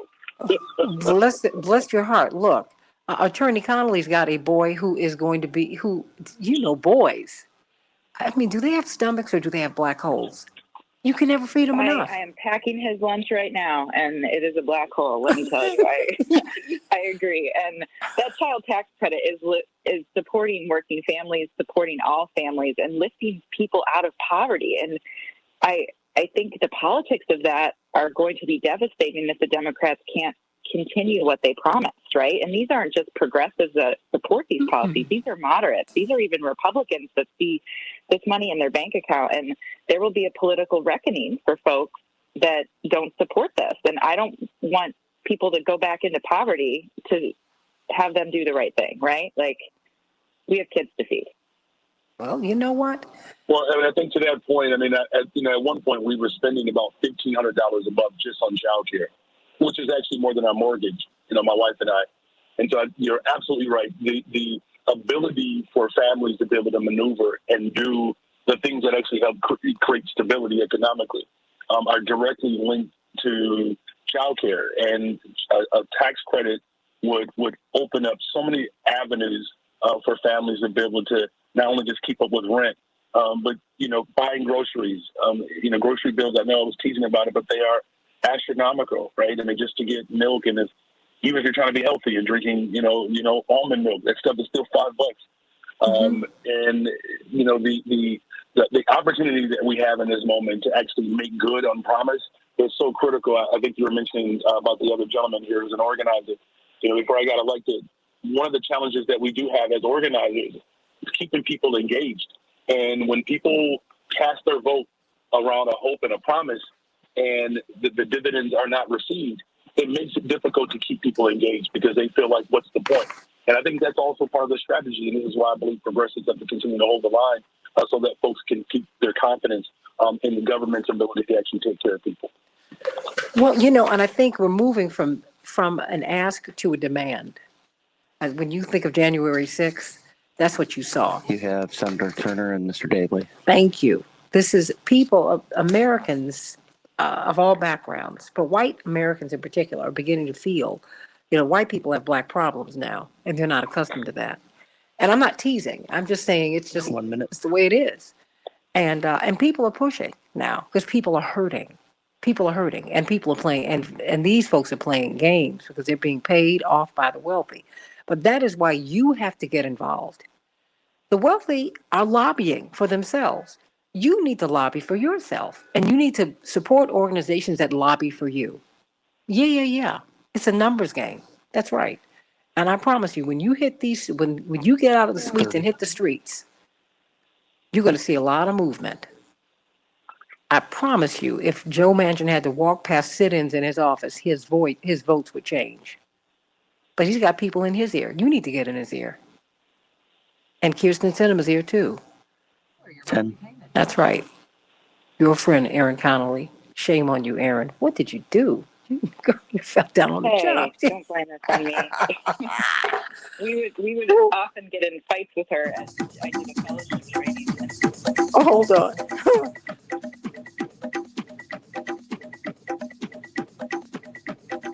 This is the Santita Jackson Show.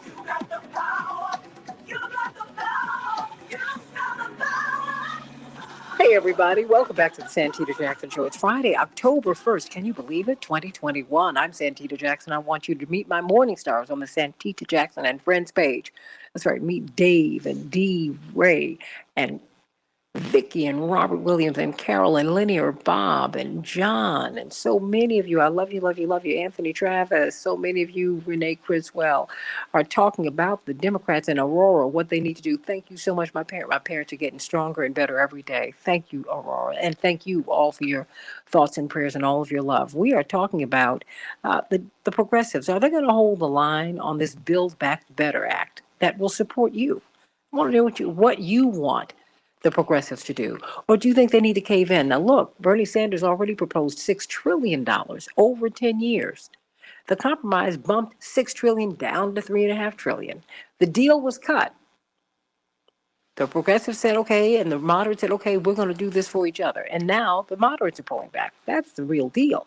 So we got to talk about that. We've been talking with attorney Robert Patillo, brilliant director of the Rainbow Push Atlanta office. He's a Southeastern regional director for that organization. And he is also the host of his own show on WAOK every Sunday from 1 to 4 Eastern Standard Time. We've got attorney Aaron Connolly, brilliant political organizer, founder of Covenant Strategies, attorney Aaron Connolly, and Cook County Commissioner Brandon Johnson, part of this progressive wave of Democrats who were swept into office, bumping moderate and conservative Democrats. Very interesting. He and AOC and Ayanna Pressley and Rashida Tlaib and Jamal Bowman and on and on and on. He's part of that class and part of that class, if you will. Well, we've got Dave Daly, New York Times bestselling author, rat effed. Have to watch it so that I don't say that. And then, of course, his latest book is Unrigged, How Americans Are Battling Back to Save Democracy. And one of our favorites here, she has been running. She's got so much to do. I'm so glad she made time to be with us today. Former Ohio State Senator and future Congresswoman, Nina Turner. How you doing, my dear sister? Good morning, SJ, and to all of the distinguished sisters and brothers I'm privileged to be in the audio presence of. Now, girl, don't even act like you're quiet. You were raising Cain on CNN yesterday morning. And, I called you as soon as you got off there while I was in show prep. You did. Yes, you did. What? What are you talking about? What about these progressives? And what are they trying to do? And what are they up against? I mean, they're up against the status quo and the forces, the powerful forces, both political and corporate, that don't want to see a robust infrastructure bill that will actually bring some relief to Main Street or to the hood. We need to, there's a saying in our down our way that, I'm from the hood and misunderstood. No, it's time for folks to understand the hood. And I like how you were saying, SJ, that folks got to get out there and be out there in front of Manchin and Sinema's office, make them uncomfortable. They're a little too comfortable. And one of the things I said on CNN is that, the president has asked Manchin to cooperate. He's asked Sinema to cooperate. They are basically saying, we're going to do what we want to do. I urge the president to take the West Wing to West Virginia and let Manchin know I will be there, baby, and let Senator Sinema know that he'll be in Arizona directly. Because you can't play with these folks. The fierce urgency of now, too many people are suffering. We have some proposals on the table that deal with hard infrastructure and soft infrastructure, as you have laid out, SJ, and there's no reason to play games other than them waiting for their checks to clear from them corporates that they got the money from, and them clearly answering to their owner donors over the needs of the everyday people of this nation and even the needs of the people in their own state. It's ridiculous. So, I mean, what should be the pushback? I mean, what the progressives are doing right now. I mean, Senator Sanders was right there. You know, he talked about the little private meetings that were being held last night in Chuck Schumer's office, and he came out and let it be known, don't have these backdoor meetings and meeting until 2 o'clock in the morning behind closed doors, and then you come out with some proposal that not all parties have agreed with. The beautiful thing about this moment, SJ, is that the overwhelming majority of the Democratic caucus agrees, you know, so all facets of that caucus and the overwhelming majority of the American people agree. So the question becomes, what's the problem? Why can't we get this deal done? So no, the progressives need to hold out and stop caving in. If Manchin and Sinema can be the shadow president and vice president and on any given day, I don't know who's in the first chair or the second chair, then it is time for progressives to flex their muscles, and I'm glad to see it. People like Congresswoman Cori Bush, as you lay, Congresswoman Ayanna Pressley, Congresswoman Jayapal, who leads the 100-member progressive caucus, is saying, baby, a deal was a deal. And we're not going back on the deal. So I love to see it, SJ. They're doing exactly what they need to do. Now we need the people to back up their play, And call them all at 202-224-3121. I mean, call all of them and let them know, let Congresswoman Jayapal know that you support her. Let Congresswoman Bush know that you support her, because they represent you. When Adam Clayton Powell was in Congress 60 years ago, he was from Harlem, but he said, I represent Black America. And he fought for the least of these. So these people, that's what they're doing. And we need to give them support. Trust me, somebody else's, that's where Manchin and Sinema's and other people's calls are coming from. They're getting calls too. They're getting support. Oh, yeah, stay right there, Nina Turner. Because guess what? We've got someone who has dug down and given us the numbers. I know I always ask him to do this, but I don't understand why the Democrats, Nina, are not using these talking points. For just before you say anything else, give us this breakdown on how many, it's not even close, the numbers of people who progressives and Democrats represent in Congress in both houses. David Daley. That's absolutely right. Good morning, everybody. Pleasure to be with all of you again. You know, it's 7 million Americans who voted for Joe Biden over Donald Trump. It's 4.7 million more Americans who voted for a Democratic U.S. House than a Republican U.S. House.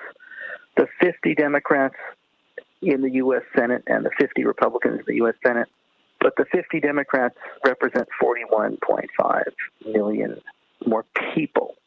Democrats have represented more people in the U.S. Senate for more than the last 20 years, even though they've only held control of the body for about maybe 8 of those years. So you have to go back to the mid-1990s to find a period in which Republicans actually had more votes and represented more people over a period of that time. And then there's all these little structural biases that keep either a Republican minority in charge or that make it really, really hard for a majority of people to exercise power. Things like the filibuster, which require that, you know, Republicans only care about tax cuts and judges, right? You can do all of that with 50 votes. But Democrats who want to actually make lives better for people, who want to, you know, who want to rebuild a social safety net, you need 60 votes for all of those things. You know, if you want to protect voting rights, you've got to get to 60. And there simply are not 10 Republicans who are going to go along with that in the U.S. Senate. You can't even get the 50 Democrats at this point who want to do these things. You've got to find the pressure points to get over 50. You've got to change these rules so that they are majoritarian rules and not rules that protect the elite interests of this country. And this is a make or break moment for it, right? I mean, this is a presidency on the line in many ways, and they've got to decide which way they're going to go. And whose side are you on? Well, I mean, Nina Turner, national co-chair of the Bernie Sanders campaign. Indeed, you were his lead surrogate. You have campaigned all over the country as the most exciting presidential candidate, the most beloved politician in the United States in a generation. If the progressives fold, what do you see happening across the country?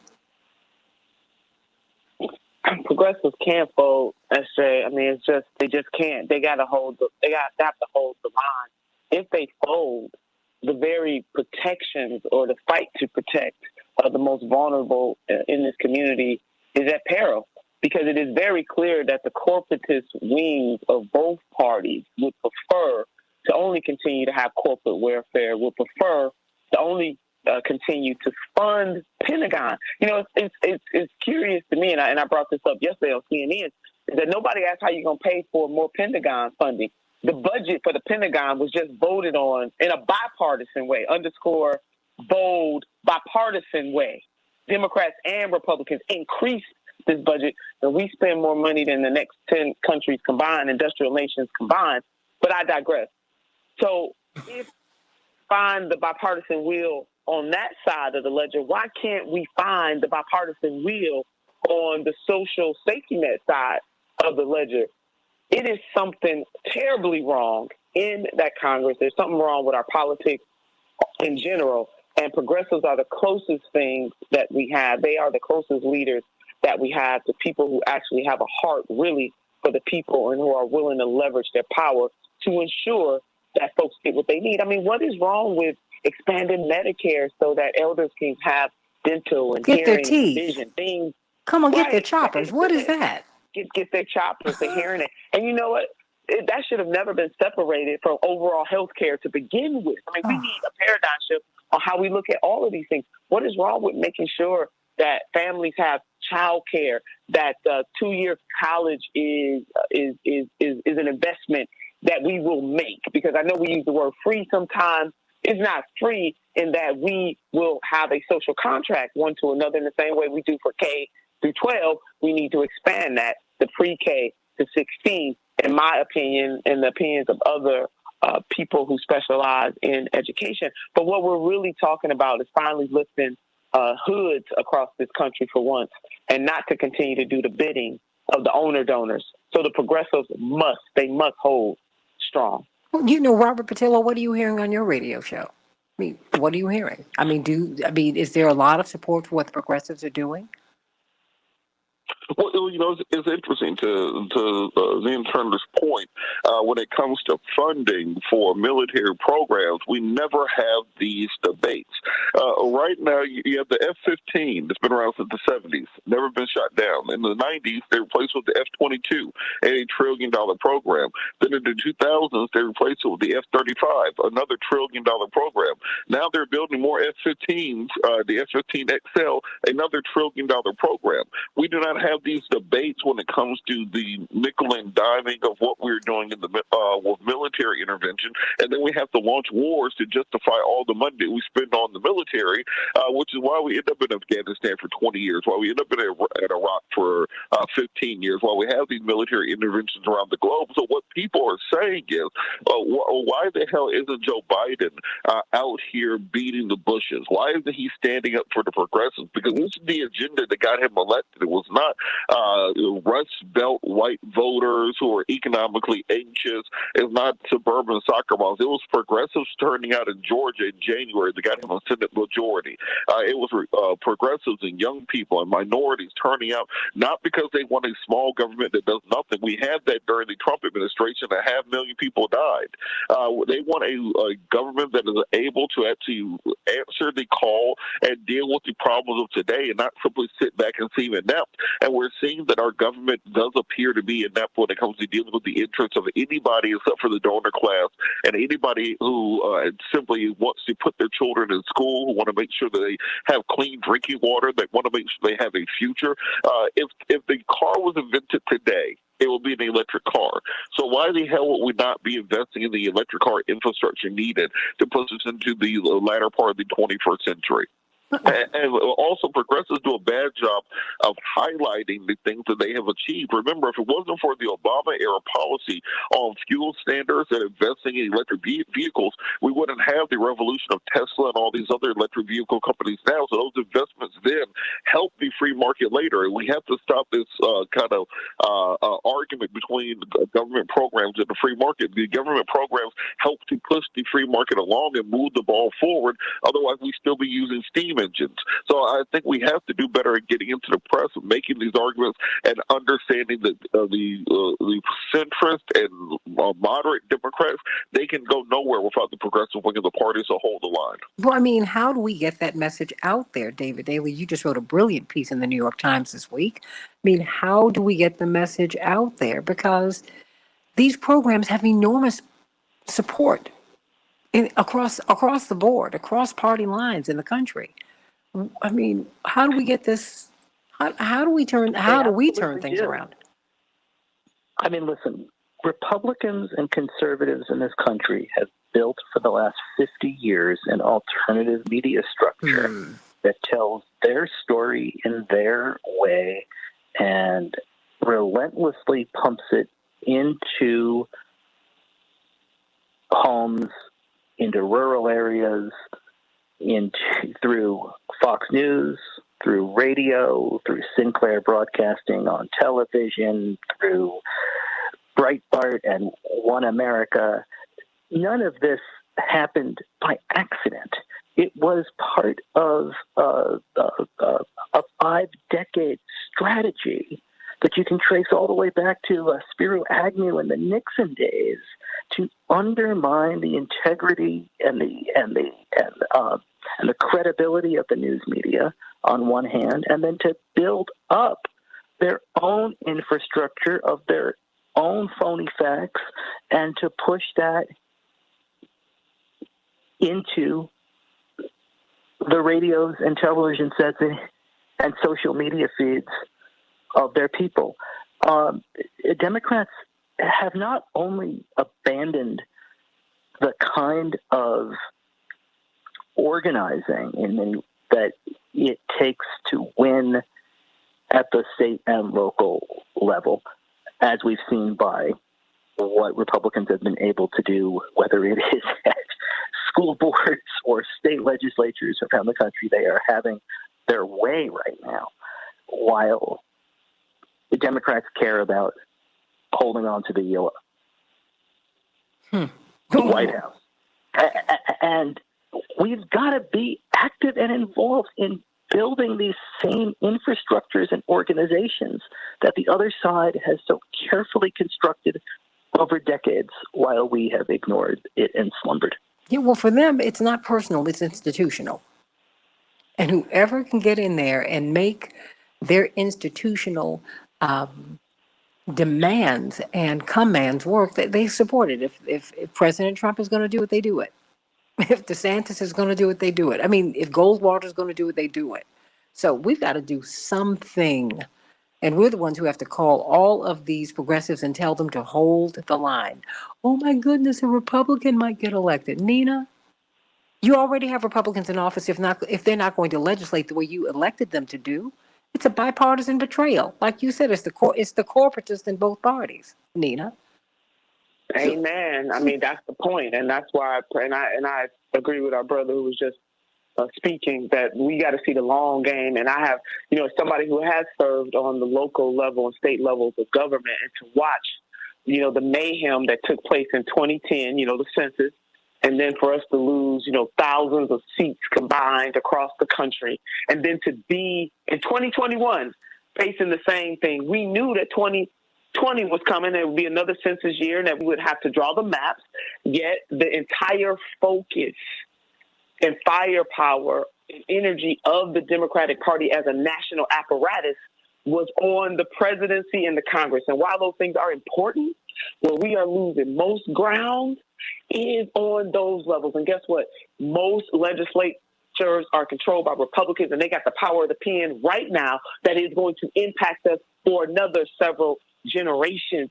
We got to learn how to do all of these things at once and understand as you just laid out, the institutional consequences to only focusing in on one thing. It is absolutely devastating what is happening in this country, not just in the Congress, but what is happening on the state level in particular, and also the local levels of government. We got to wake up. We can't let politics happen to us.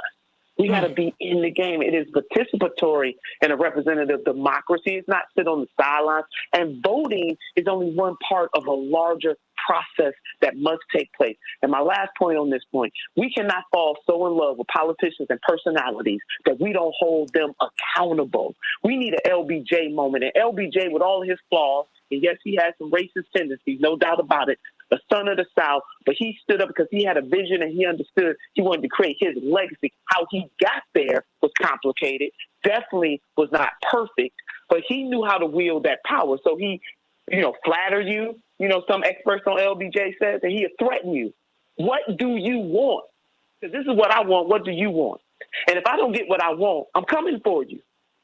Can you imagine these people being the leaders in the 60s and us trying to get the Civil Rights Act and the Voting Rights Act passed? Can you imagine that? They wouldn't pass. Or Medicare at that time. That happened under LBJ too. So we need some chutzpah start happening on the Democratic side of this. They don't need them Republicans when it comes to stop trying to be bipartisan. Hell, you tried it. They don't want to be, and we got to go it alone. And on those areas where we can go it alone, we need to just go ahead and go it alone and serve the people who voted us in. As the other expert laid out the daggone numbers, you were voted in and you got the power.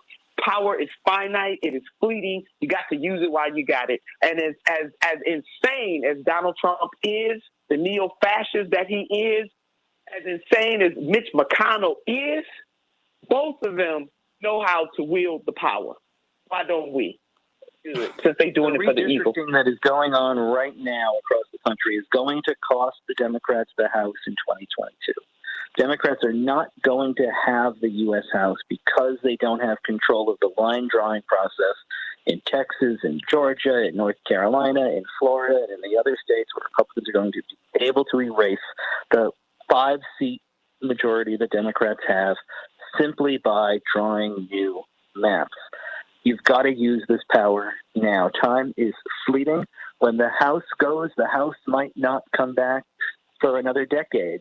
If it comes back then, as Senator Turner is talking about, this is generational. If you look at a state like Wisconsin or North Carolina, these states that got Ohio, these states that got gerrymandered back in 2010, after that debacle of an election, they didn't come back for the last 10 years, not even when Democratic candidates won more votes. Stay right there. Stay right there, because I only have like a minute and a half, literally.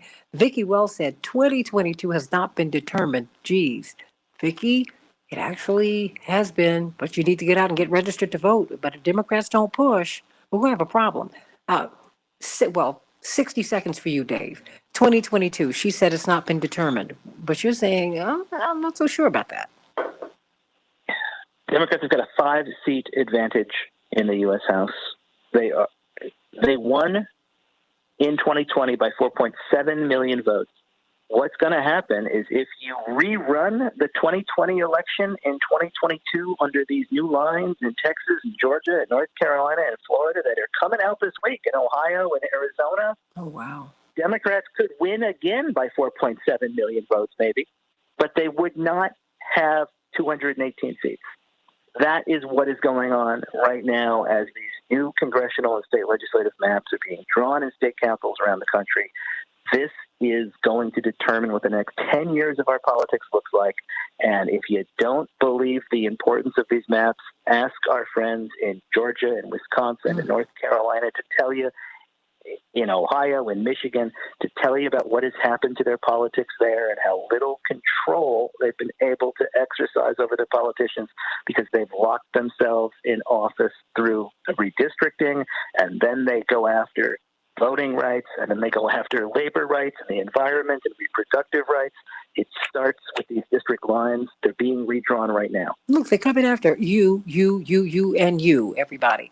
This weekend, please, every Sunday at 9 a.m., listen to Commissioner Brandon Johnson's radio show here on WCPT. You don't want to miss it. It is a great, great show. He's a magnificent host.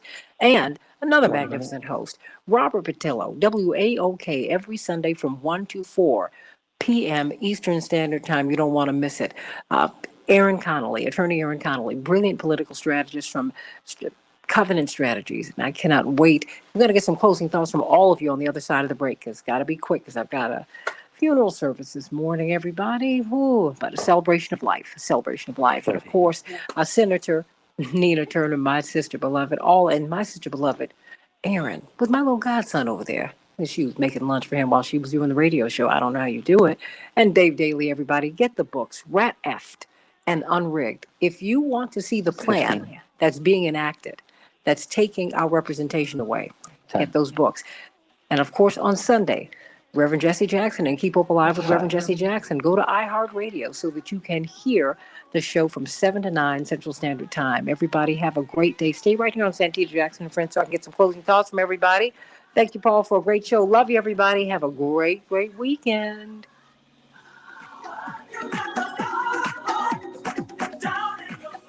I want to get some closing thoughts. Are there any pressing points? Are there any pressure points for Senator Sinema, Aaron Connolly? I really wanted to ask you that.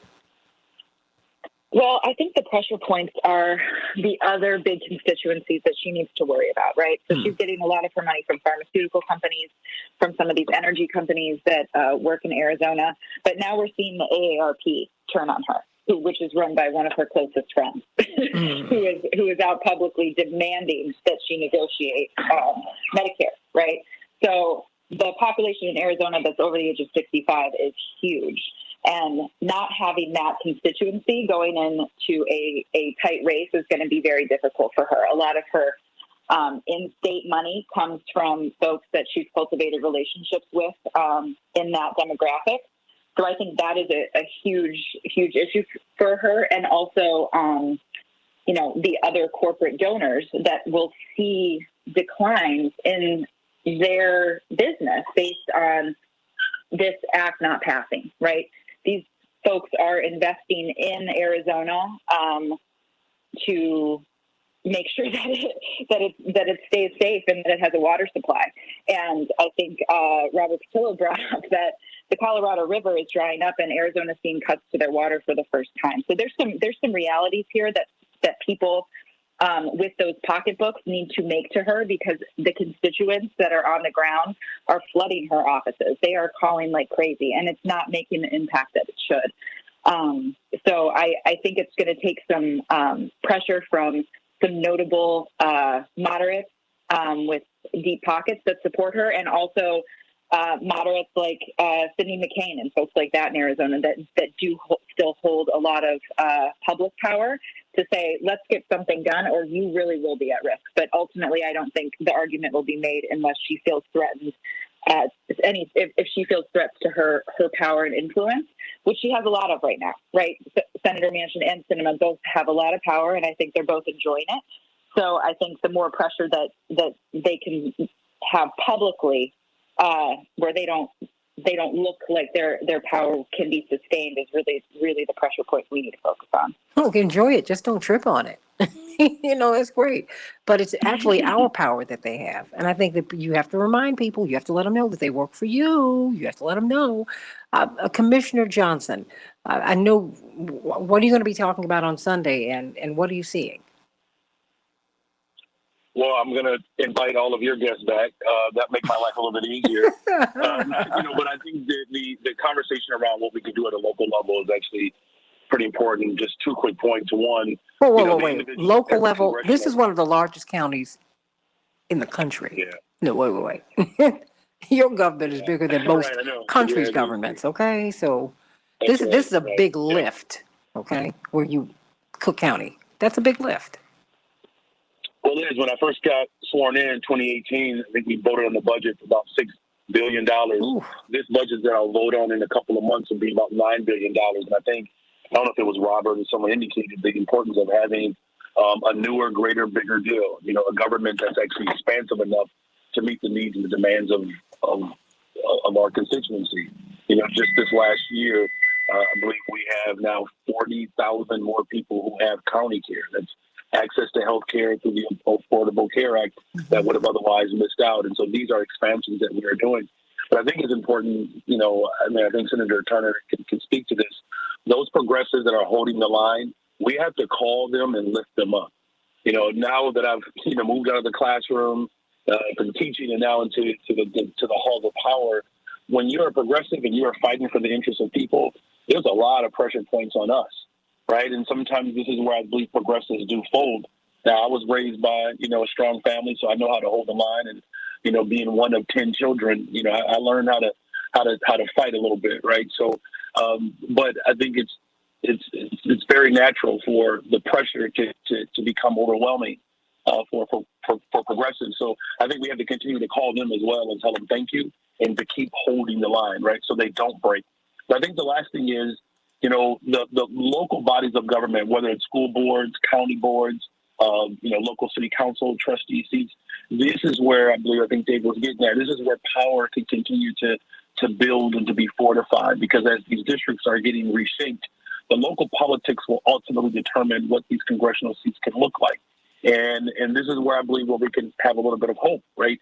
Because there is, the fact that the numbers are on our side, that people overwhelmingly support our values. This is a matter of how do we carry them out and how we live them out in a real way. So I'm still very much encouraged, but I really believe that many more local progressives have to continue to find their voices on these local spaces, and then make sure that the budgets that we have responsibility of, that they begin to meet the demands and the needs of the people on the ground, because it's that type of motivation when people see that. Today, in an hour, I'm going to a press conference.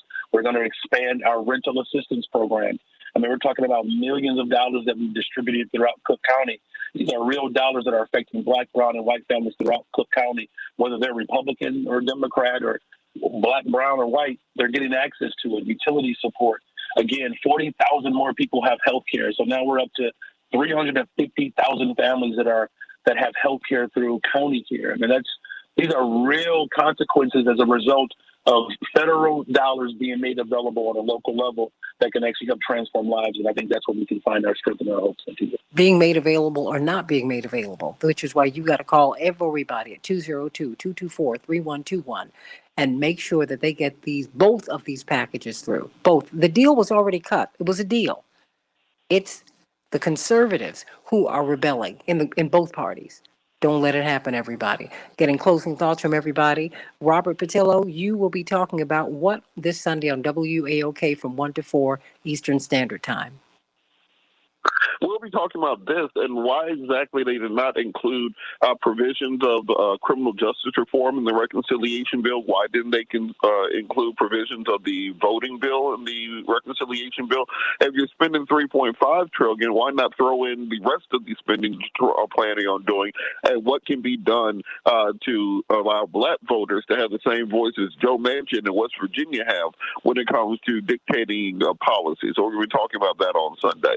And I think that's important for us to understand that when you're looking at people like Manchin and Sinema, it's not as if they're immovable objects. The proper pressure can get them moving. We saw President Trump do it all the time with the Republican Party, who laughed at him in 2015 and now drop to bended knee when he enters the room. So we need the president to stand up, quit outsourcing this to other people, apply that pressure, show up on the Hill, talk to these senators in chamber, figure out what they need. Some people need a carrot, some people need a stick, but get it done. Hey. Let me go to you, David Daly. Your thoughts. Is Dave still there? Okay, well, let me go to Aaron. Is Aaron there? Okay, it's Senator. Santita. Okay, I'm here. I know you got a lot going on this morning, girl. And then I'm going to close out with you, Nina Turner. Always. Well, I just want to echo what Commissioner Johnson said. I think the opportunity goes beyond what we're doing in Washington, D.C., and we really need to focus on these local and state elections, whether that's in Arizona, West Virginia, or home in Illinois. And we have seen some amazing gains because of that, right? The housing bill pushed by Representative Delia Ramirez in Illinois is going to save lives for folks that have had housing insecurity. Folks like Commissioner Johnson is leading at the level to make sure that that's implemented in an equitable way.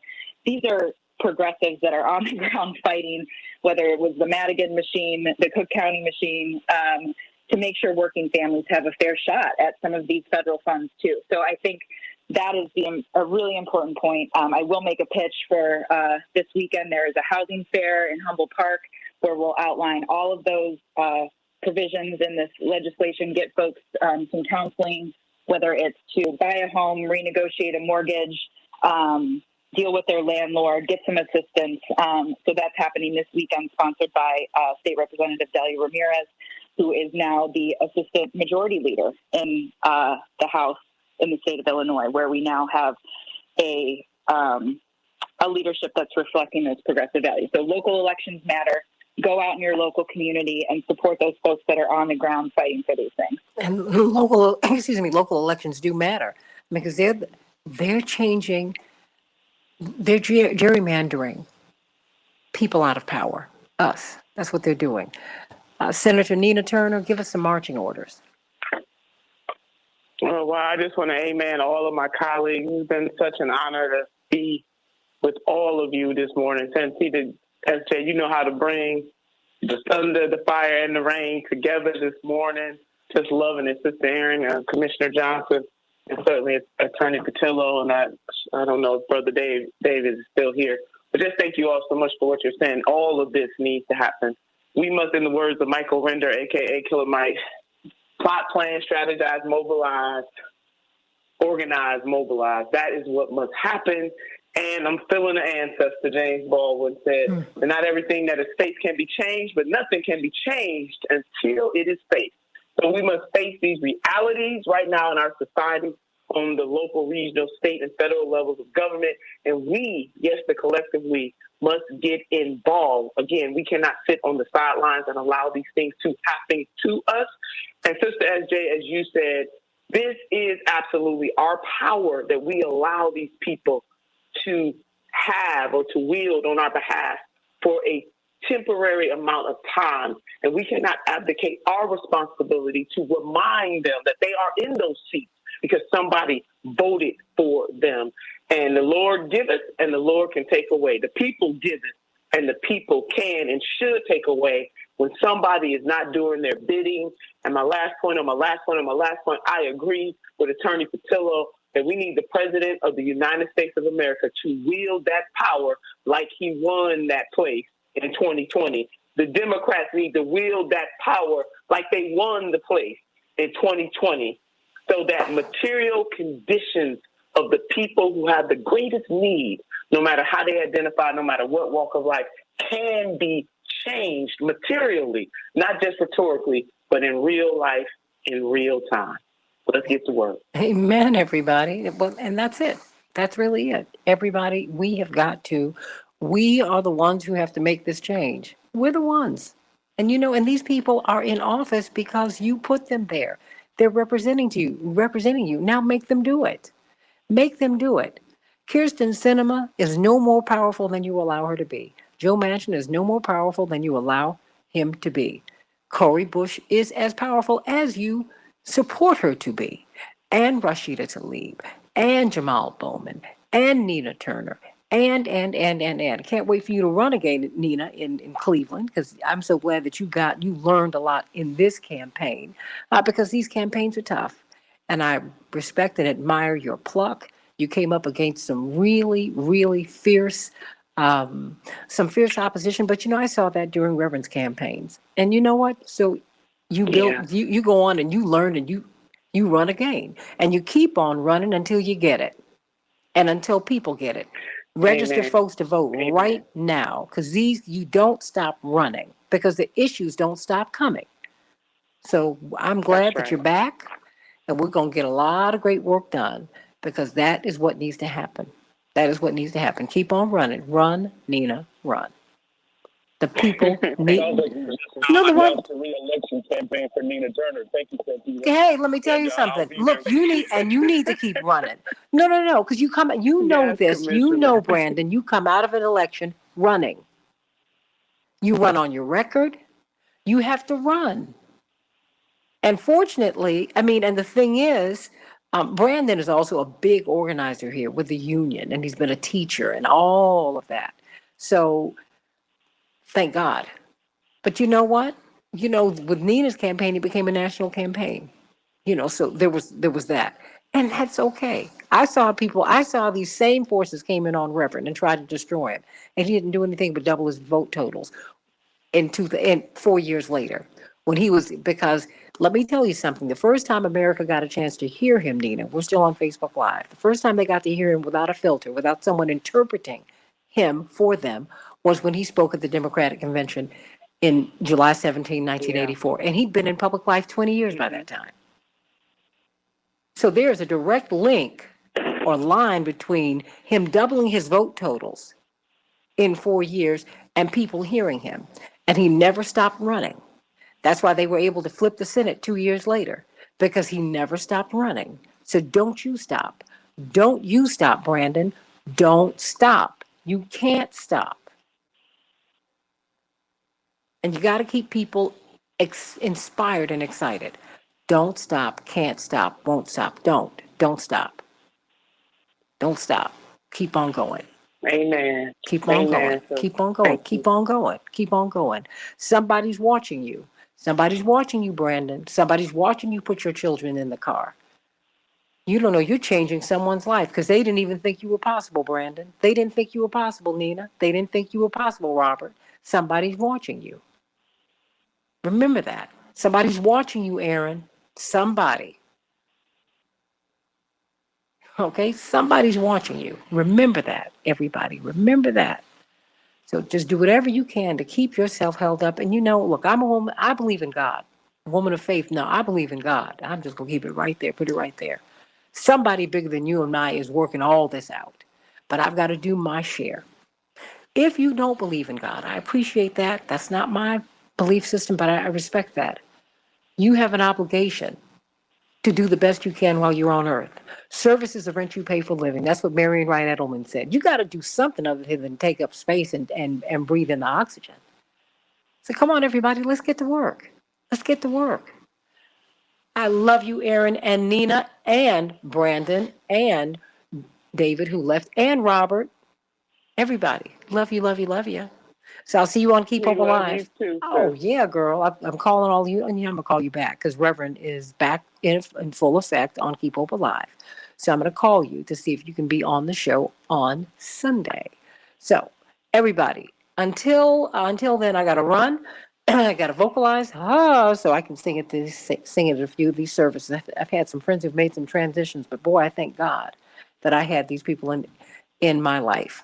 So love you, love you, love you, D. Ray and Dave and Daryl and Andre and Jewel and John and Kenneth D. and Robert and D. Ray, oh boy, Carol Soskin out there on the left coast. And so many of you. I just love you, Lorraine and Mark and Vicky and Barbara Bacon, Cindy and Anthony and Michael Ann. She loves you, Brandon Johnson, Michael Ann, and Charles Mitchell and Francis, all of you. I love you, love you, love you. And thank you so much for your support. Like and share this, everybody. Like and share. Just continue to share this. I love you, everybody. Have a great, great, great, great day. Have a great weekend. And hopefully I'll see you on Keep Hope Alive on Sunday at 7 a.m. Central Standard Time. God bless.